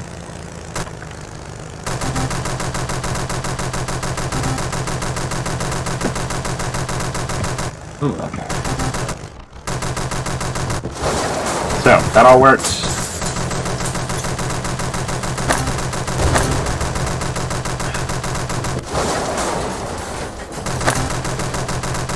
So, behaves pretty well now, for the most part, I would say.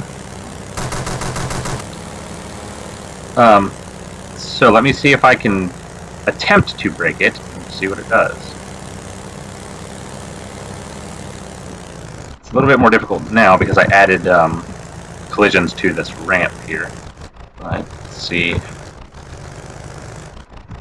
Actually, what I might do is this. Show this off. So I added a delay too, so it turns off. Turns off its mesh. I also have it constrained to a plane, so it'll always kind of stay like that. Drop it, falls back to where it was. Get back in. Let's see if I get any more results.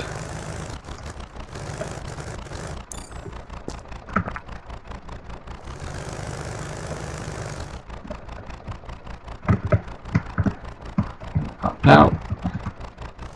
There's that delay.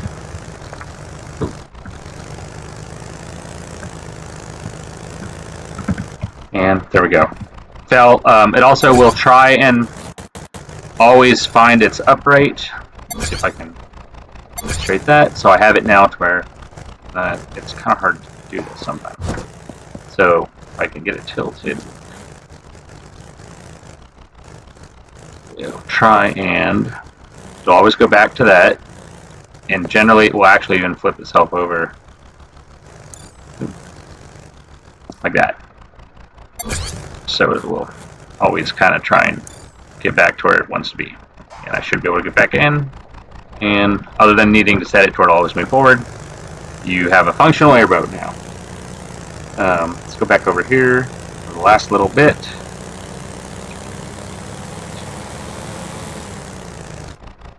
Okay.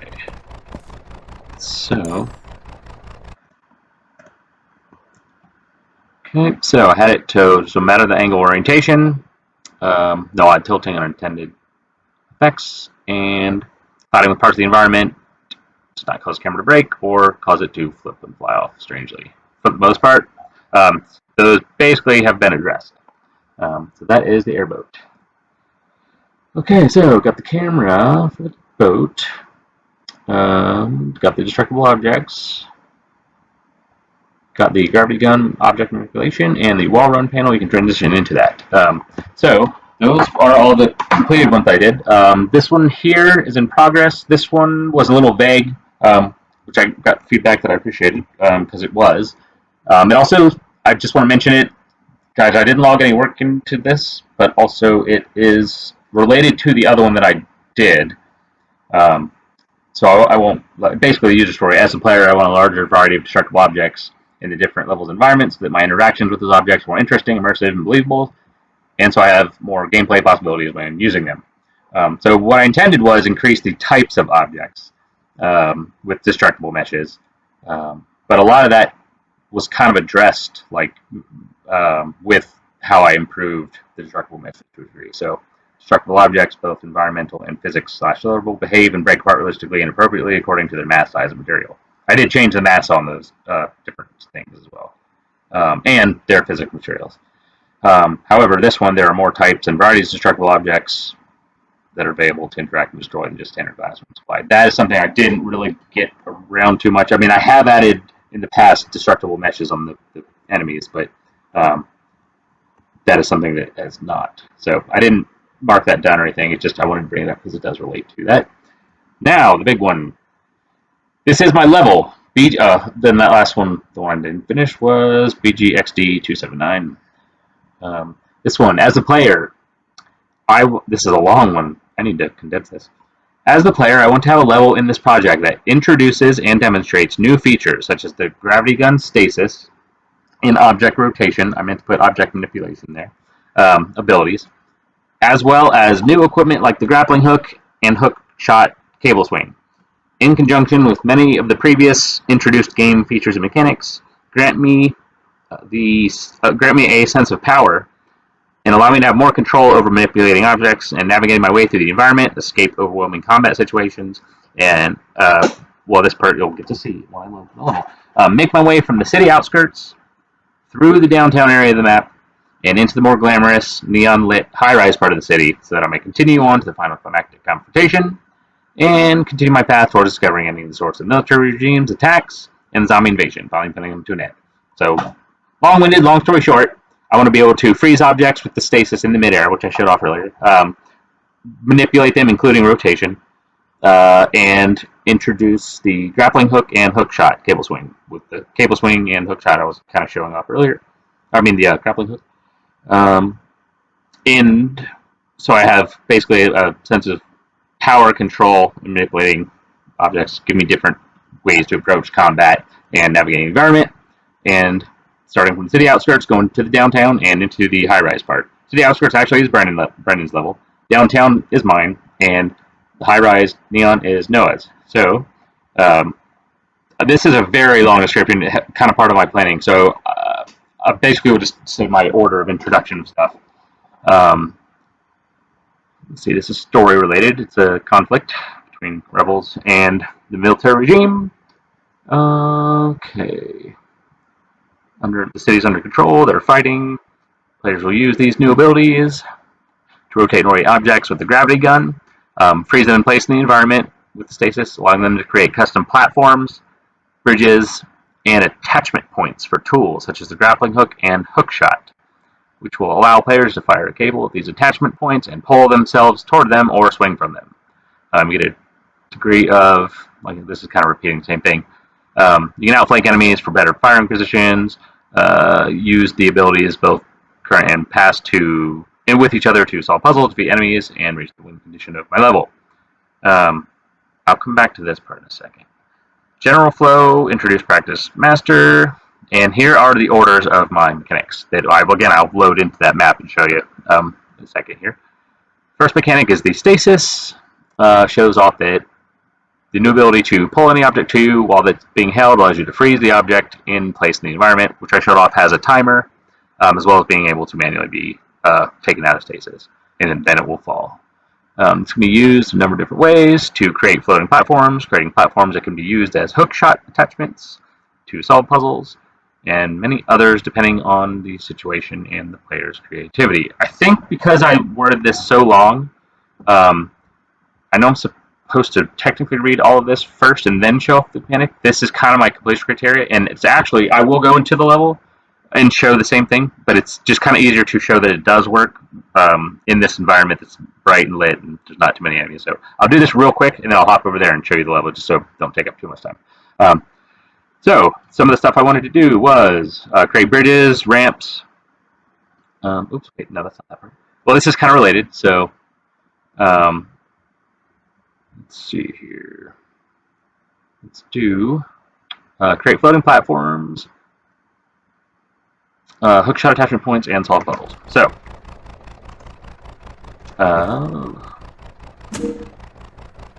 floating platforms. Oops. Let's grab this, pull that in, and stasis. I can check off on that. Got another one. Stasis, check off on that. And so on and so forth. And again, they will fall automatically, or I can do it manually. So there is a bit. You can't just do this forever, and it will fall. Let's see if it'll. There we go. Oop, it fell on top of each other. and that one will fall eventually, or I can hit it now, and it'll go. So that is floating platforms. Let's see. Hookshot attachment points to solve puzzles. Okay, so you can also do that with the stuff like this. So again, it's limited because of that time duration. But if I put that there,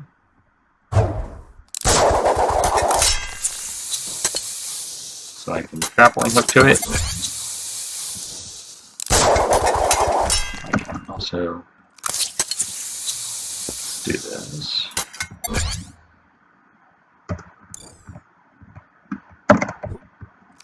Hookshot swing from it. Oop. Okay.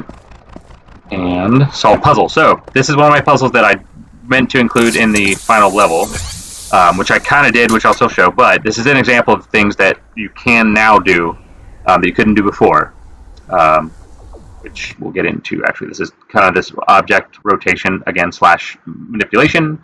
How can it be used to give more control and options of the objects they pick up? Rotating along objects like planks to create bridges, help create ramps. Okay, and solve puzzles. So, let's see, for instance, you can.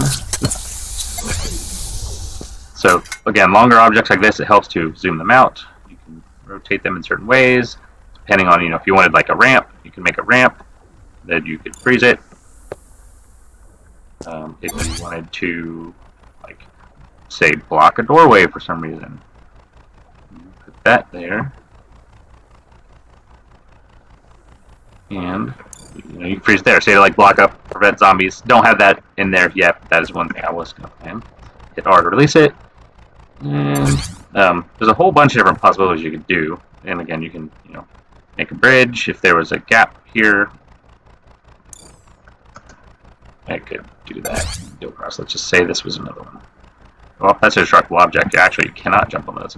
I did actually fix these boxes too. The issue we had when you jump on top of them. Now, if you are on top of a box, it will not jitter around because it's set. Simulate physics is set to off.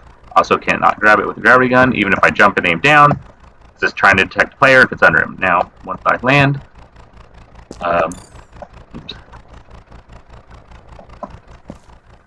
Oop. There we go. I accidentally hit the wrong button there. Let's try that again. Jump up on it. Can't pick it up.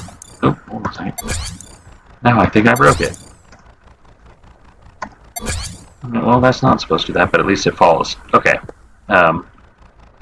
So, puzzle. Back to. Sorry, I'm getting distracted here with all these testing things. So, this is a locked door. Can I get in it? In previous levels, which you will have seen at this point, you know that these energy cubes can be used to activate the pads, but what happens when the pad is both far away and on the ceiling? Normally, in the past, you either couldn't reach it, or if you could do that, but it would drop. There's no way to get it up there, one way or another. So even if you had stasis, you can't reach it, and vice versa. However, because you now have these abilities, you can zoom it out, I can touch it, and again, if I didn't do anything now, it would just fall. It does open the door. So let's see if I can show that. It's kind of hard to show that with. There we go. So, can't reach it.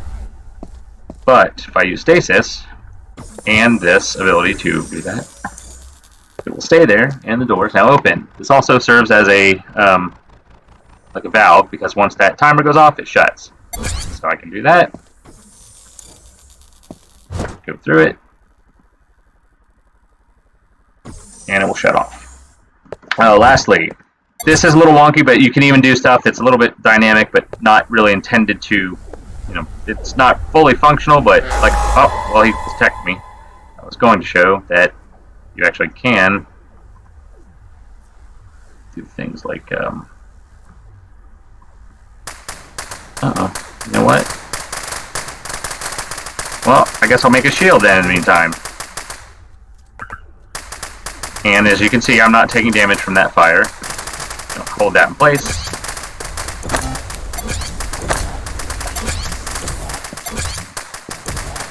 Well, I forgot I guess I'm in God mode now. Okay, so as you can see, it blocks camera traces. Oh, that is a messed up board now. I did not mean to do that. Again, it's a little, the input makes it very slow, but if I do this, it will block this camera. So you could, it's still going off from before, but then I could, casually stroll by if I wanted to. Okay, I think that's pretty much that. So yeah, that is most of that. Third mechanic, grappling hook, showing off how the grappling hook tool can launch cable, quickly move themselves to where the cable is attached to. It can be used to escape combat situations, like multiple zombies attacking, reach inaccessible heights, and there is environment that I control. Different ways to approach navigation and combat. Same basically goes for the cable swing / hook shot. Allows the player to use physics forces such as gravity and their own momentum to hook swing. So it's not just transitioning you, as you saw earlier with the wall run thing. Your own momentum in physics is related. So being used alongside abilities like stasis and grappling hook, fully grant mobility options to the player. Allow them to use environmental surroundings, again, to create their own traversal point system. Solve puzzles, new areas, drop on enemies. So I kind of showed that off, and let's see. I showed off the attach the hook shot to a object in stasis. I have the instant kill katana that comes in later and it's for the level. Win loss condition. Use the new abilities to position themselves at the end of the level, near the apex of some high-rise skyscrapers, to reach the climax and final confrontation with true minds behind the military regimes that ensure experiments and oppressive control, and their oppressive control once for all. It's got a ton of dependencies. These are basically things that I was dependent on. Some of these are actually introduced now in the next level, Noah's level, like the wall run panels. Magnet gun has been scrapped, but it depends on this. Time dilation, I'll show that off.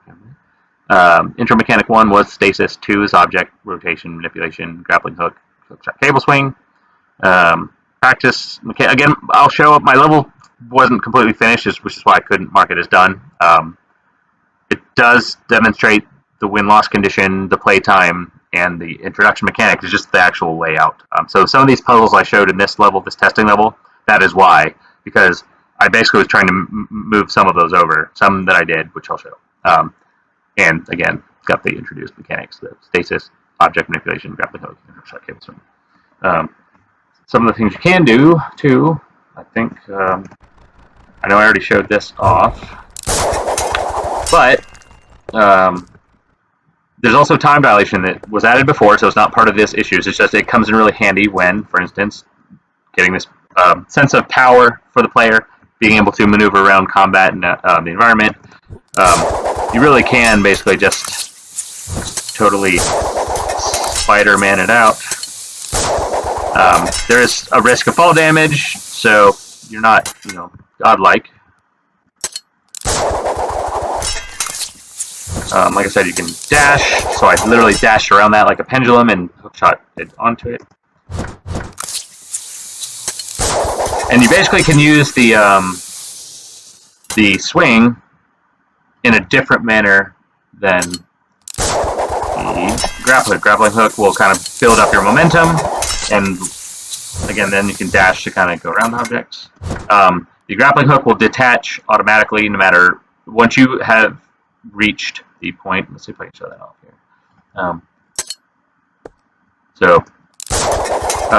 Once it reaches a point, it'll detach automatically. Or if you go past it. So for instance, see, once I pass that point, it detached. I can also do it manually.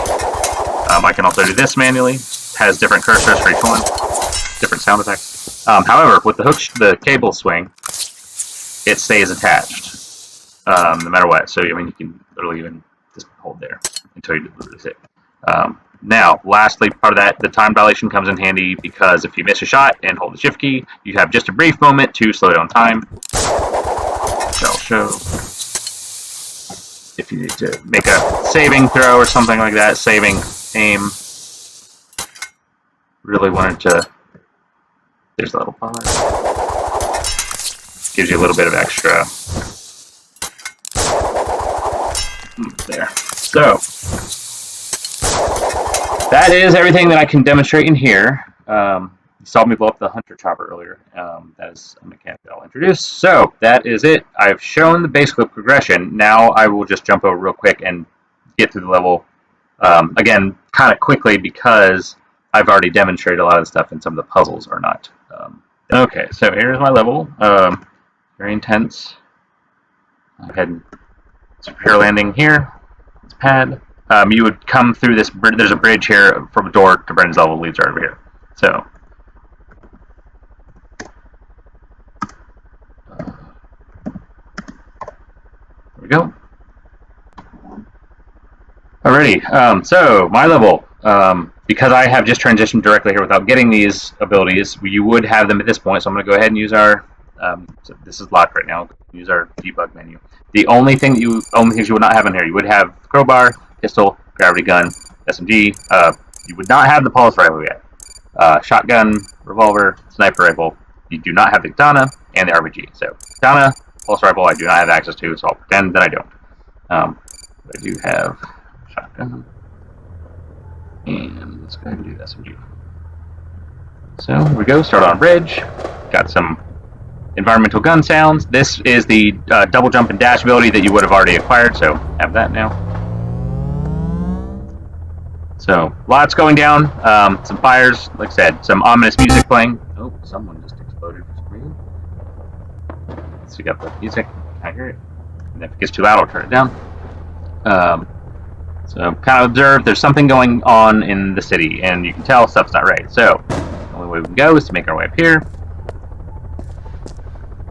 Like I said, you can technically see Brendan's level and some of the other ones depending on if we load or unload them. They're over here. And this is pretty much all of mine right here. So, got some snipers that you can get the drop on.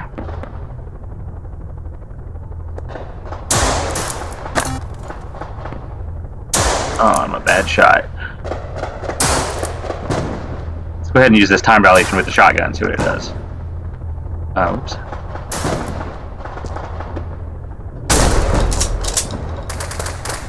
Nice. Dash. We got the quick swap button with the Q key. I'm not gonna die, so I gotta stop showing off, I suppose. Oh, there's health. Okay.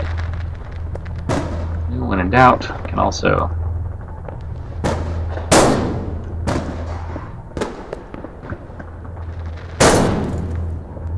How did you survive that?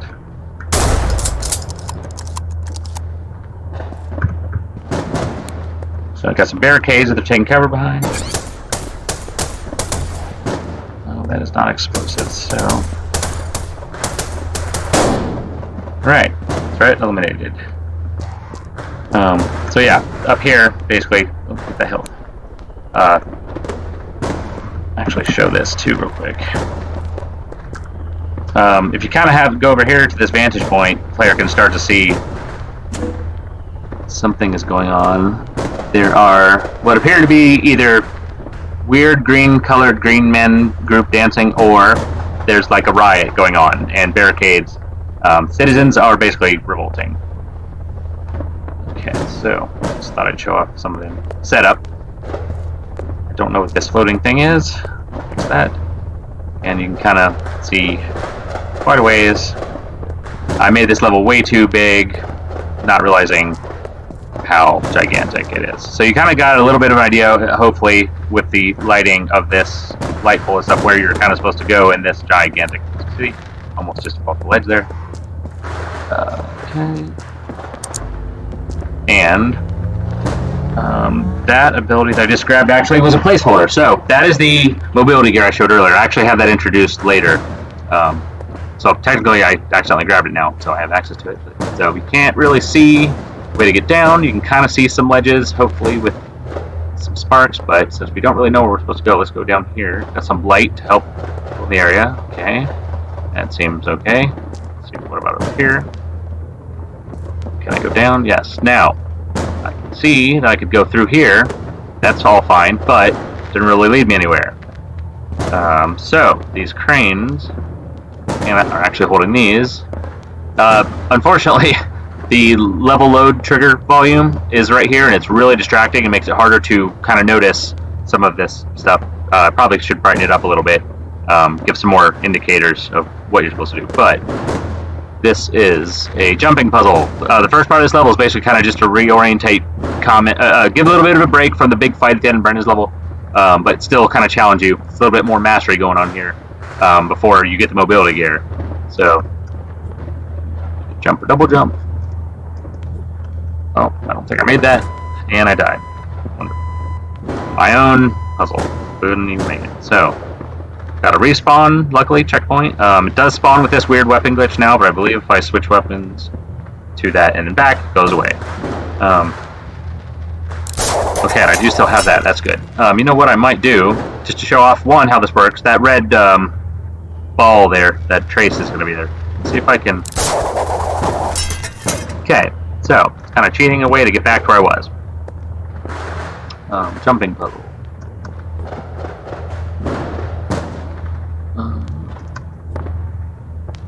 There we go. That time dilation also has a little bit of forward momentum, so it does come in handy as an extra save like that as well. Forgot I had a flashlight, so player can hopefully, if it's too dark, see that there's a ledge here. Okay, make our way down here. Let's see again, stuff is going on down there. Got some stuff, debris over here, show that it's a little too damaged. This goes down further. Hopefully some of these sparks will lead players over here. This I was going to do something with, but it's just kind of still floating there. It's kind of only one way down. You can jump onto it. So this is blocked over here. Got some flames and stuff. So, big city, environmental storytelling. Let's go see what's going on. Again, it's kind of dark in this level, so it's kind of tough to tell what's happening. Got some of those crates.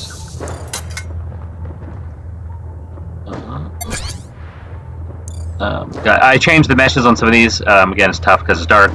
Big ones are heavy, or heavy ones are darker, and it progressively gets different materials, whereas these now have boards to indicate they are destructible. So, hopefully the fire brings your eyes over here. It's got some riding stuff. Looks like a bad time. A lot of soldiers behind barricades. This goes... And that lighting with the combined leading lines of that pole hopefully will lead players down this alley instead. Right now, you technically can go through here. You are in for a hell of a fight if you do. But since I have a checkpoint, why don't we go ahead and do it? You're not supposed to do this, but... Oh. Okay, that got knocked over. And I have died, but I didn't die for some reason. So, that's a bug. Kind of shows off some of the dashing and stuff you can do. Man, there are so many people here. And that guy just got killed by that. Nice.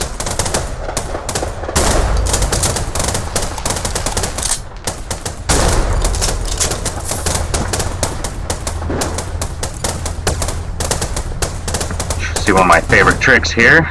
Nice. Throw a grenade and catch it. Transit, and I can hold it away from me now.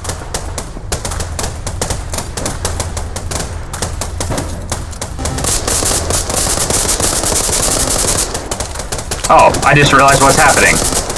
This chopper is dropping people continuously. Well, that's taken care of now.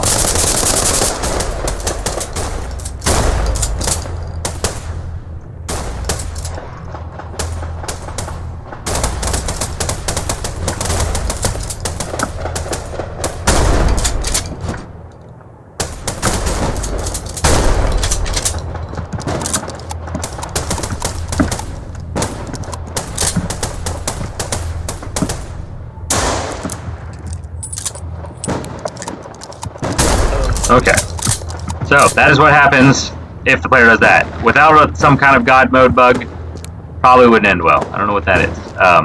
I do have over here some stuff that will eventually kind of help block it out. That just kind of goes on down that way. Alright, let's see if I can refill my auxiliary power here. Actually, because I died, it won't refill, so... Oh, wait, there we go. This is flat. Okay, got some barrels that I could have used. Just normal fun. Nope, I forgot to activate the overlap fence on that, so probably good, won't blow myself up. The impulse. Now here I do have, before we get to it, there's a barrier over here, I'll get back to that, but because if you try and go over here, I just don't want to trigger this on accident. First I'll show this. You tried to go over here, you can't. You learned that in previous levels, there's some fighting going on. More riots. These are blocked off, these alleyways, there's a camera over there, so you should probably stay away from that. So kind of, other than this level trigger volume being there, go over here and it will trigger a cutscene introducing the Hunter Chopper, which is the only way I could think of to do it in a safe manner that doesn't drop bombs on the player. So, unfortunately for these PCs, they have now been blown up. And they are gone. So, kind of more motivation for the player to... Oh, wow. Unless you do that, blow yourself up. I guess I'm invincible now, so... I can kind of have fun, I guess. Help saying that.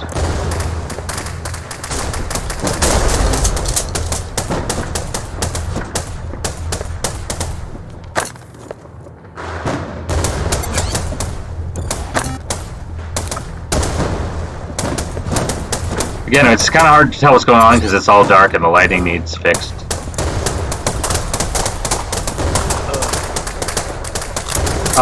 And actually what I believe is happening is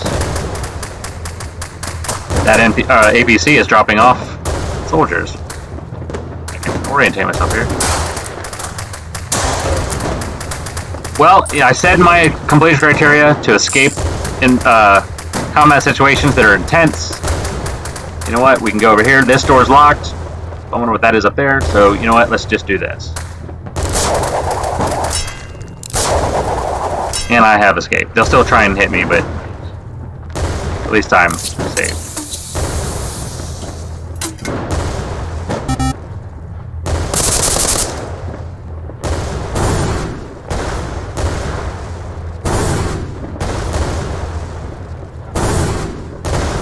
Oh man, I didn't need to get a direct hit. Well, he's going to keep firing at me, so let's move on to the end of this. This is just as an extra one for testing purposes. Kind of an open city street. There's no way that's really making the player, preventing them from going anywhere at this point. You know what? That guy's really loud.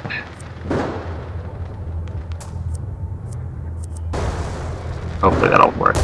If not, this is where it gets a little wonky.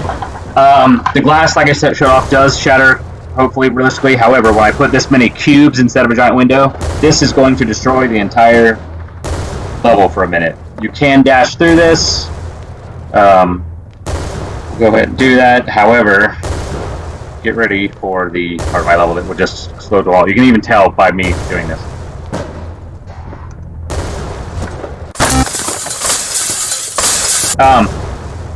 This is basically almost the end where I got to in my level design. So these are kind of the puzzles that I was showing off earlier. Same kind of setups that I was going to introduce here. This is where you'd probably get the pickup. There's some extra things.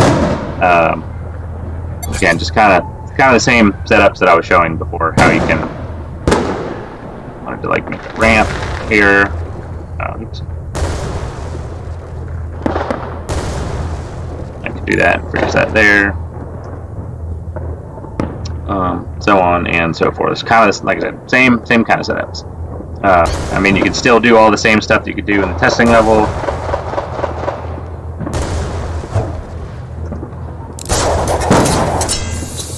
Except it's really dark and hard to see. You can hear with people firing everywhere. Got the vehicle. So the general layout's the same, just this is where this kind of stops. So there's nothing really much to do here. I'll just kind of get to know this level. Just kind of show off the general layout of how things still work here.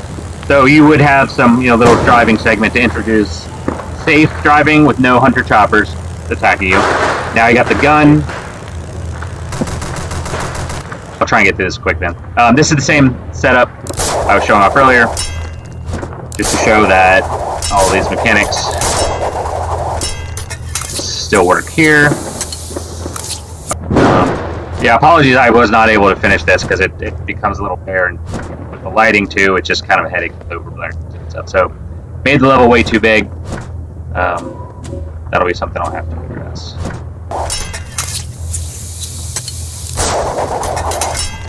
Alright, well, so yeah, like I said, you can kind of pretend to be Spider-Man, rotate objects, orient them in different ways, swing around. It's acting weird because of that glitch.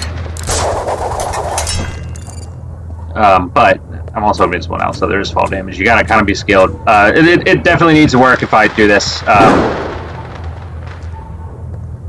But that is basically the end of my level. This is the transition point between these buildings and here. There's going to be a big fight that I would have there, just to kind of show off that mobility and being able to swing around and all that stuff. Probably made it too difficult, and it's not finished, but go ahead and proceed to here, and this is where Noah's level would start. So hopefully, yeah, got a lot done, I believe, but it did come at the expense of the level not being finished. So got a lot of hopefully some. There you go. Yeah, I've mapped out my entire beat chart, start to finish. So yeah, introduce the hunter chopper with that bombing run safe thing. You will basically that level I jumped, or that room I jumped into, the building with the endless glass. It's going to be a tech lab. You got to hack into it with one of our hacking devices that we have, keypads. Go down security corridor, introduce some of those puzzles like the energy cube puzzle because it is a tech lab. You'll go to the rooftops, which will help you practice and understand the mechanics like the grappling hook and hook shot. Let's see. Take an elevator back down the streets. The streets will introduce that vehicle section I showed, which will then have the hunter choppers, which do actually chase after the player if they're activated. Their AI is activated. They will drop bombs right in front of the player.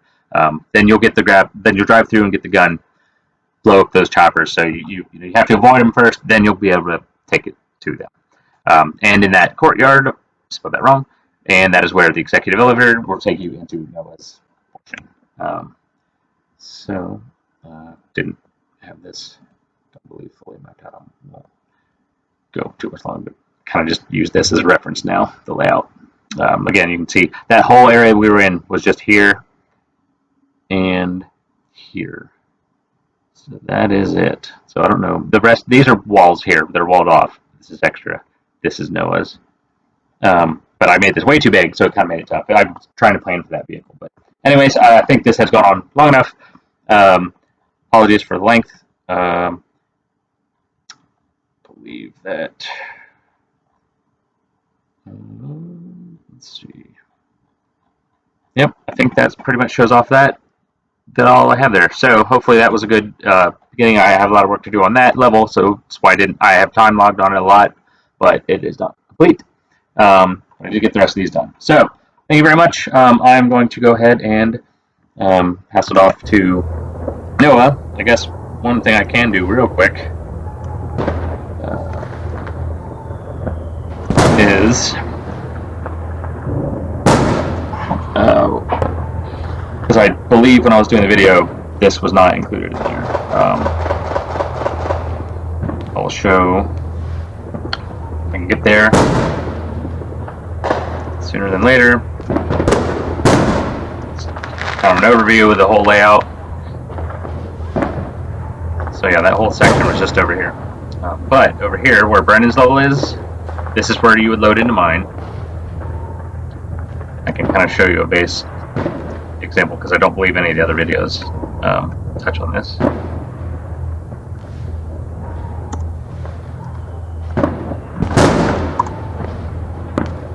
Okay, so just in case you want to see how it matches up, this is what caused us a lot of the issues with level streaming. I mean, it does work, but so you know what? I'll just fly around. So kind of got Brennan's level here. I know in his video he didn't get to show off the lit version, so we have that layout here. Okay, so yep, they all kind of attach like that. Anyways, again, thank you very much. My name is Benjamin Flagg, and I appreciate your time, and I will go ahead and pass it off to Noah.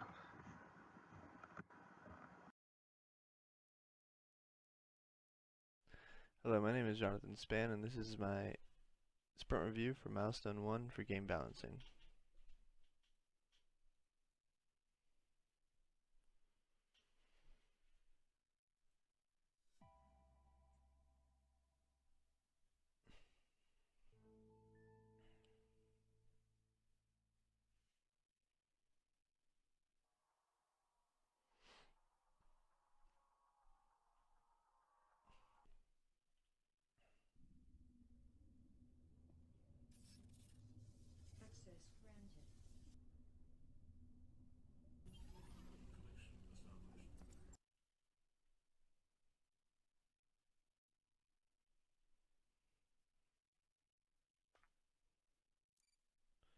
Alright, and for our levels, we decided to go with level streaming. So I have to enable ghost mode and fly to my level. So I'm going to go ahead and skip this part for the sake of your time. Okay, so now we're at my level. There are still a little bit of frame rate issues just because I'm recording at the same time of playing this. My computer has an issue with that for some reason.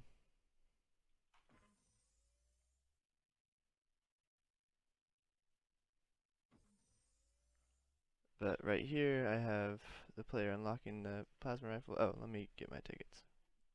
No issues. Okay, so the first issue I have is BGXD266, and it's as the player I want to have a level that serves as the climax to the player's experience, so that I can experience a level in which I can use my previously learned mechanics. So we're going to go ahead and unlock all of our weapons, and we have all our weapons available to us. We're about to unlock this pulse rifle right here. This is what this does. It equips it for you. You open this up. This is the intro to the plasma rifle.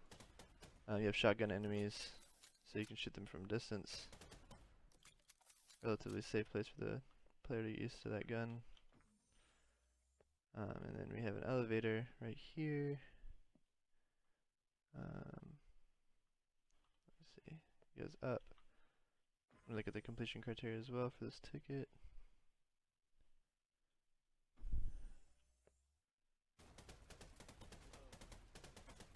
Alright, so the completion criteria is we have intro to wall run, which I'm going to do right here.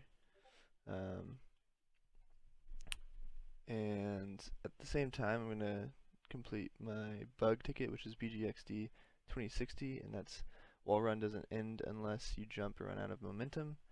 And that was just a bug where the player could keep running past the wall after the wall ended. And I fixed that bug, so I'm going to show that off as I'm showing off the intro to the wall run right here. For the intro, we have two pickups that I need to raise these and change the lighting on. But they just got done with a gunfight. They're going to need some health. So they're going to try to go for these pickups right here. They're going to jump for them, and then they'll automatically run into a wall run. I didn't show off the ending the wall run, so let me not jump off the wall, and I'll show you what happens if I don't jump off the wall. It just throws me off the wall. Try that again. Throws me off the wall. Try that again. Just throws me off the wall.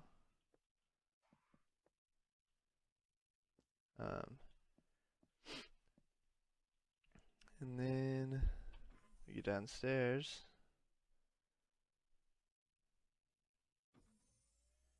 And we have the intro to laser grids, which is the next completion criteria. So right here, the player's going to walk through this entryway. They'll see laser grids, and they'll see that it explodes some metallic looking bridge. And then, now that that's gone, they get to practice the wall jump again right here, reinforcing that. But they saw that laser grid blow up that metallic bridge. Now they can blow up these metallic walls that are blocking their way to the next area. You have to blow up that one first to get to this button, which then blows up both that door and this door. That player can walk through. Now they have to show that they can chain together wall runs. For increased momentum, get to this area, and now they get to practice quote unquote laser grids right here. I thought it would be cool if they got to see how they could be used offensively. So for that, boom. And this practice is tied into the last practice as well, so that both those sections are them practicing it. And then they go up here.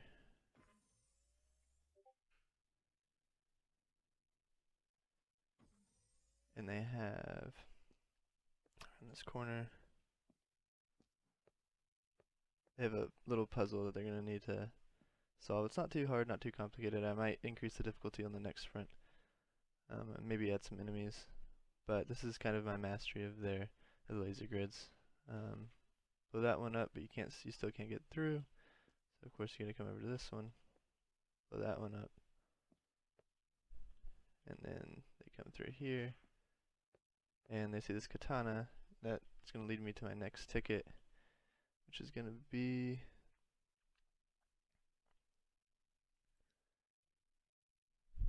BGXD 296. And it's as a user, I want to be able to hold the katana so that I have a visual representation of the weapon. Completion criteria is katana is physically held in front of the player, and katana can be equipped and unequipped.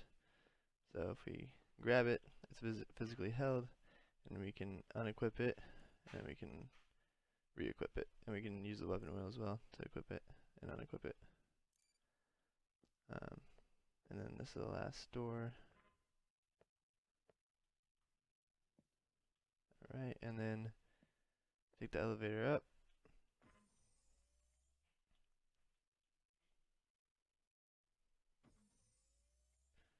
There's some enemies to use the katana on right here. And then this next area is kind of mastery of the wall run, and then also for them to practice using the katana, or use any other mechanics that they've learned throughout the game. And I still need to expand on this level a little bit. This part is good for the sprint, and I hit my goal for the sprint. But next sprint, I'm thinking about adding some more dynamic elements to it. Maybe a few more laser grids or something.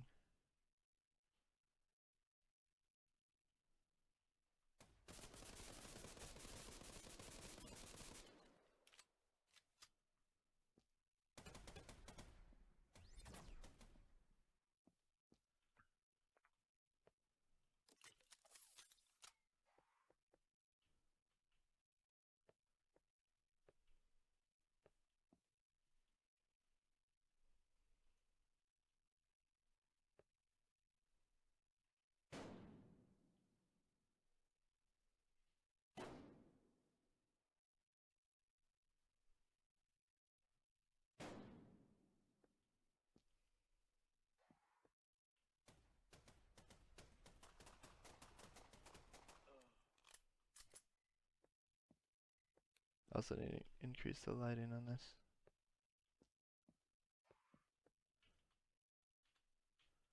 Alright, they get to practice that a little bit more.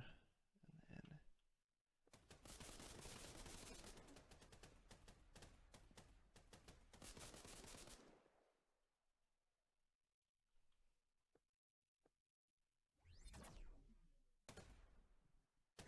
if I could hit my shots. Alright, there you go.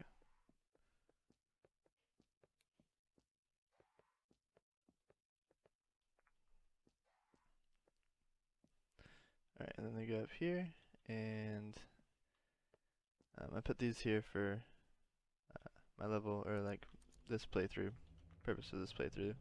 They get those in the previous level, but they need those for this part right here. It's kind of a combination of my wall run with any movement stuff that they learned in the previous level. They get to combine the two right here.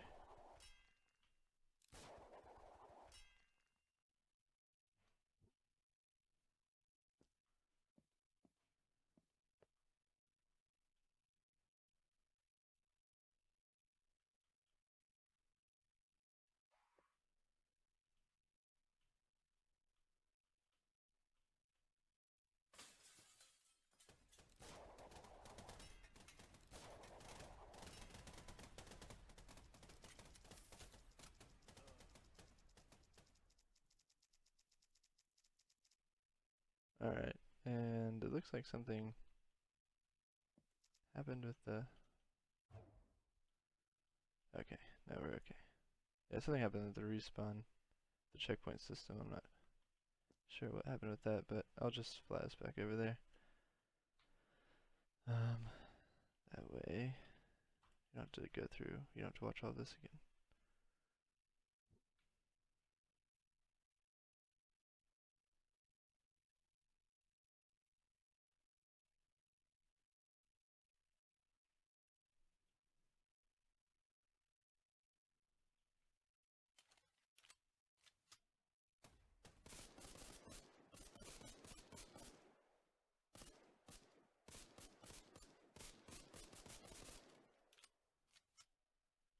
Okay, so they'll get done with that firefight and it'll be pretty intense. Who just did that? Oh. Oh my god. Definitely need to increase the lighting in here. But it'll be pretty intense, so they have these chargers right here.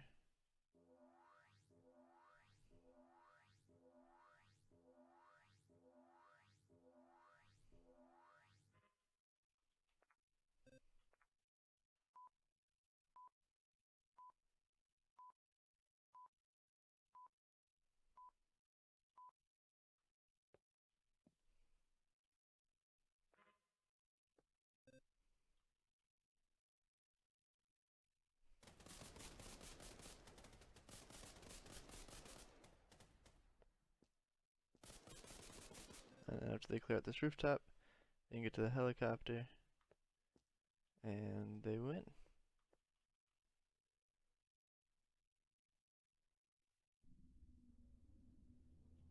I think that covers all my issues.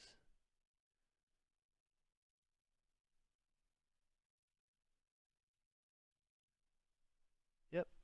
Alright, well thank you for watching.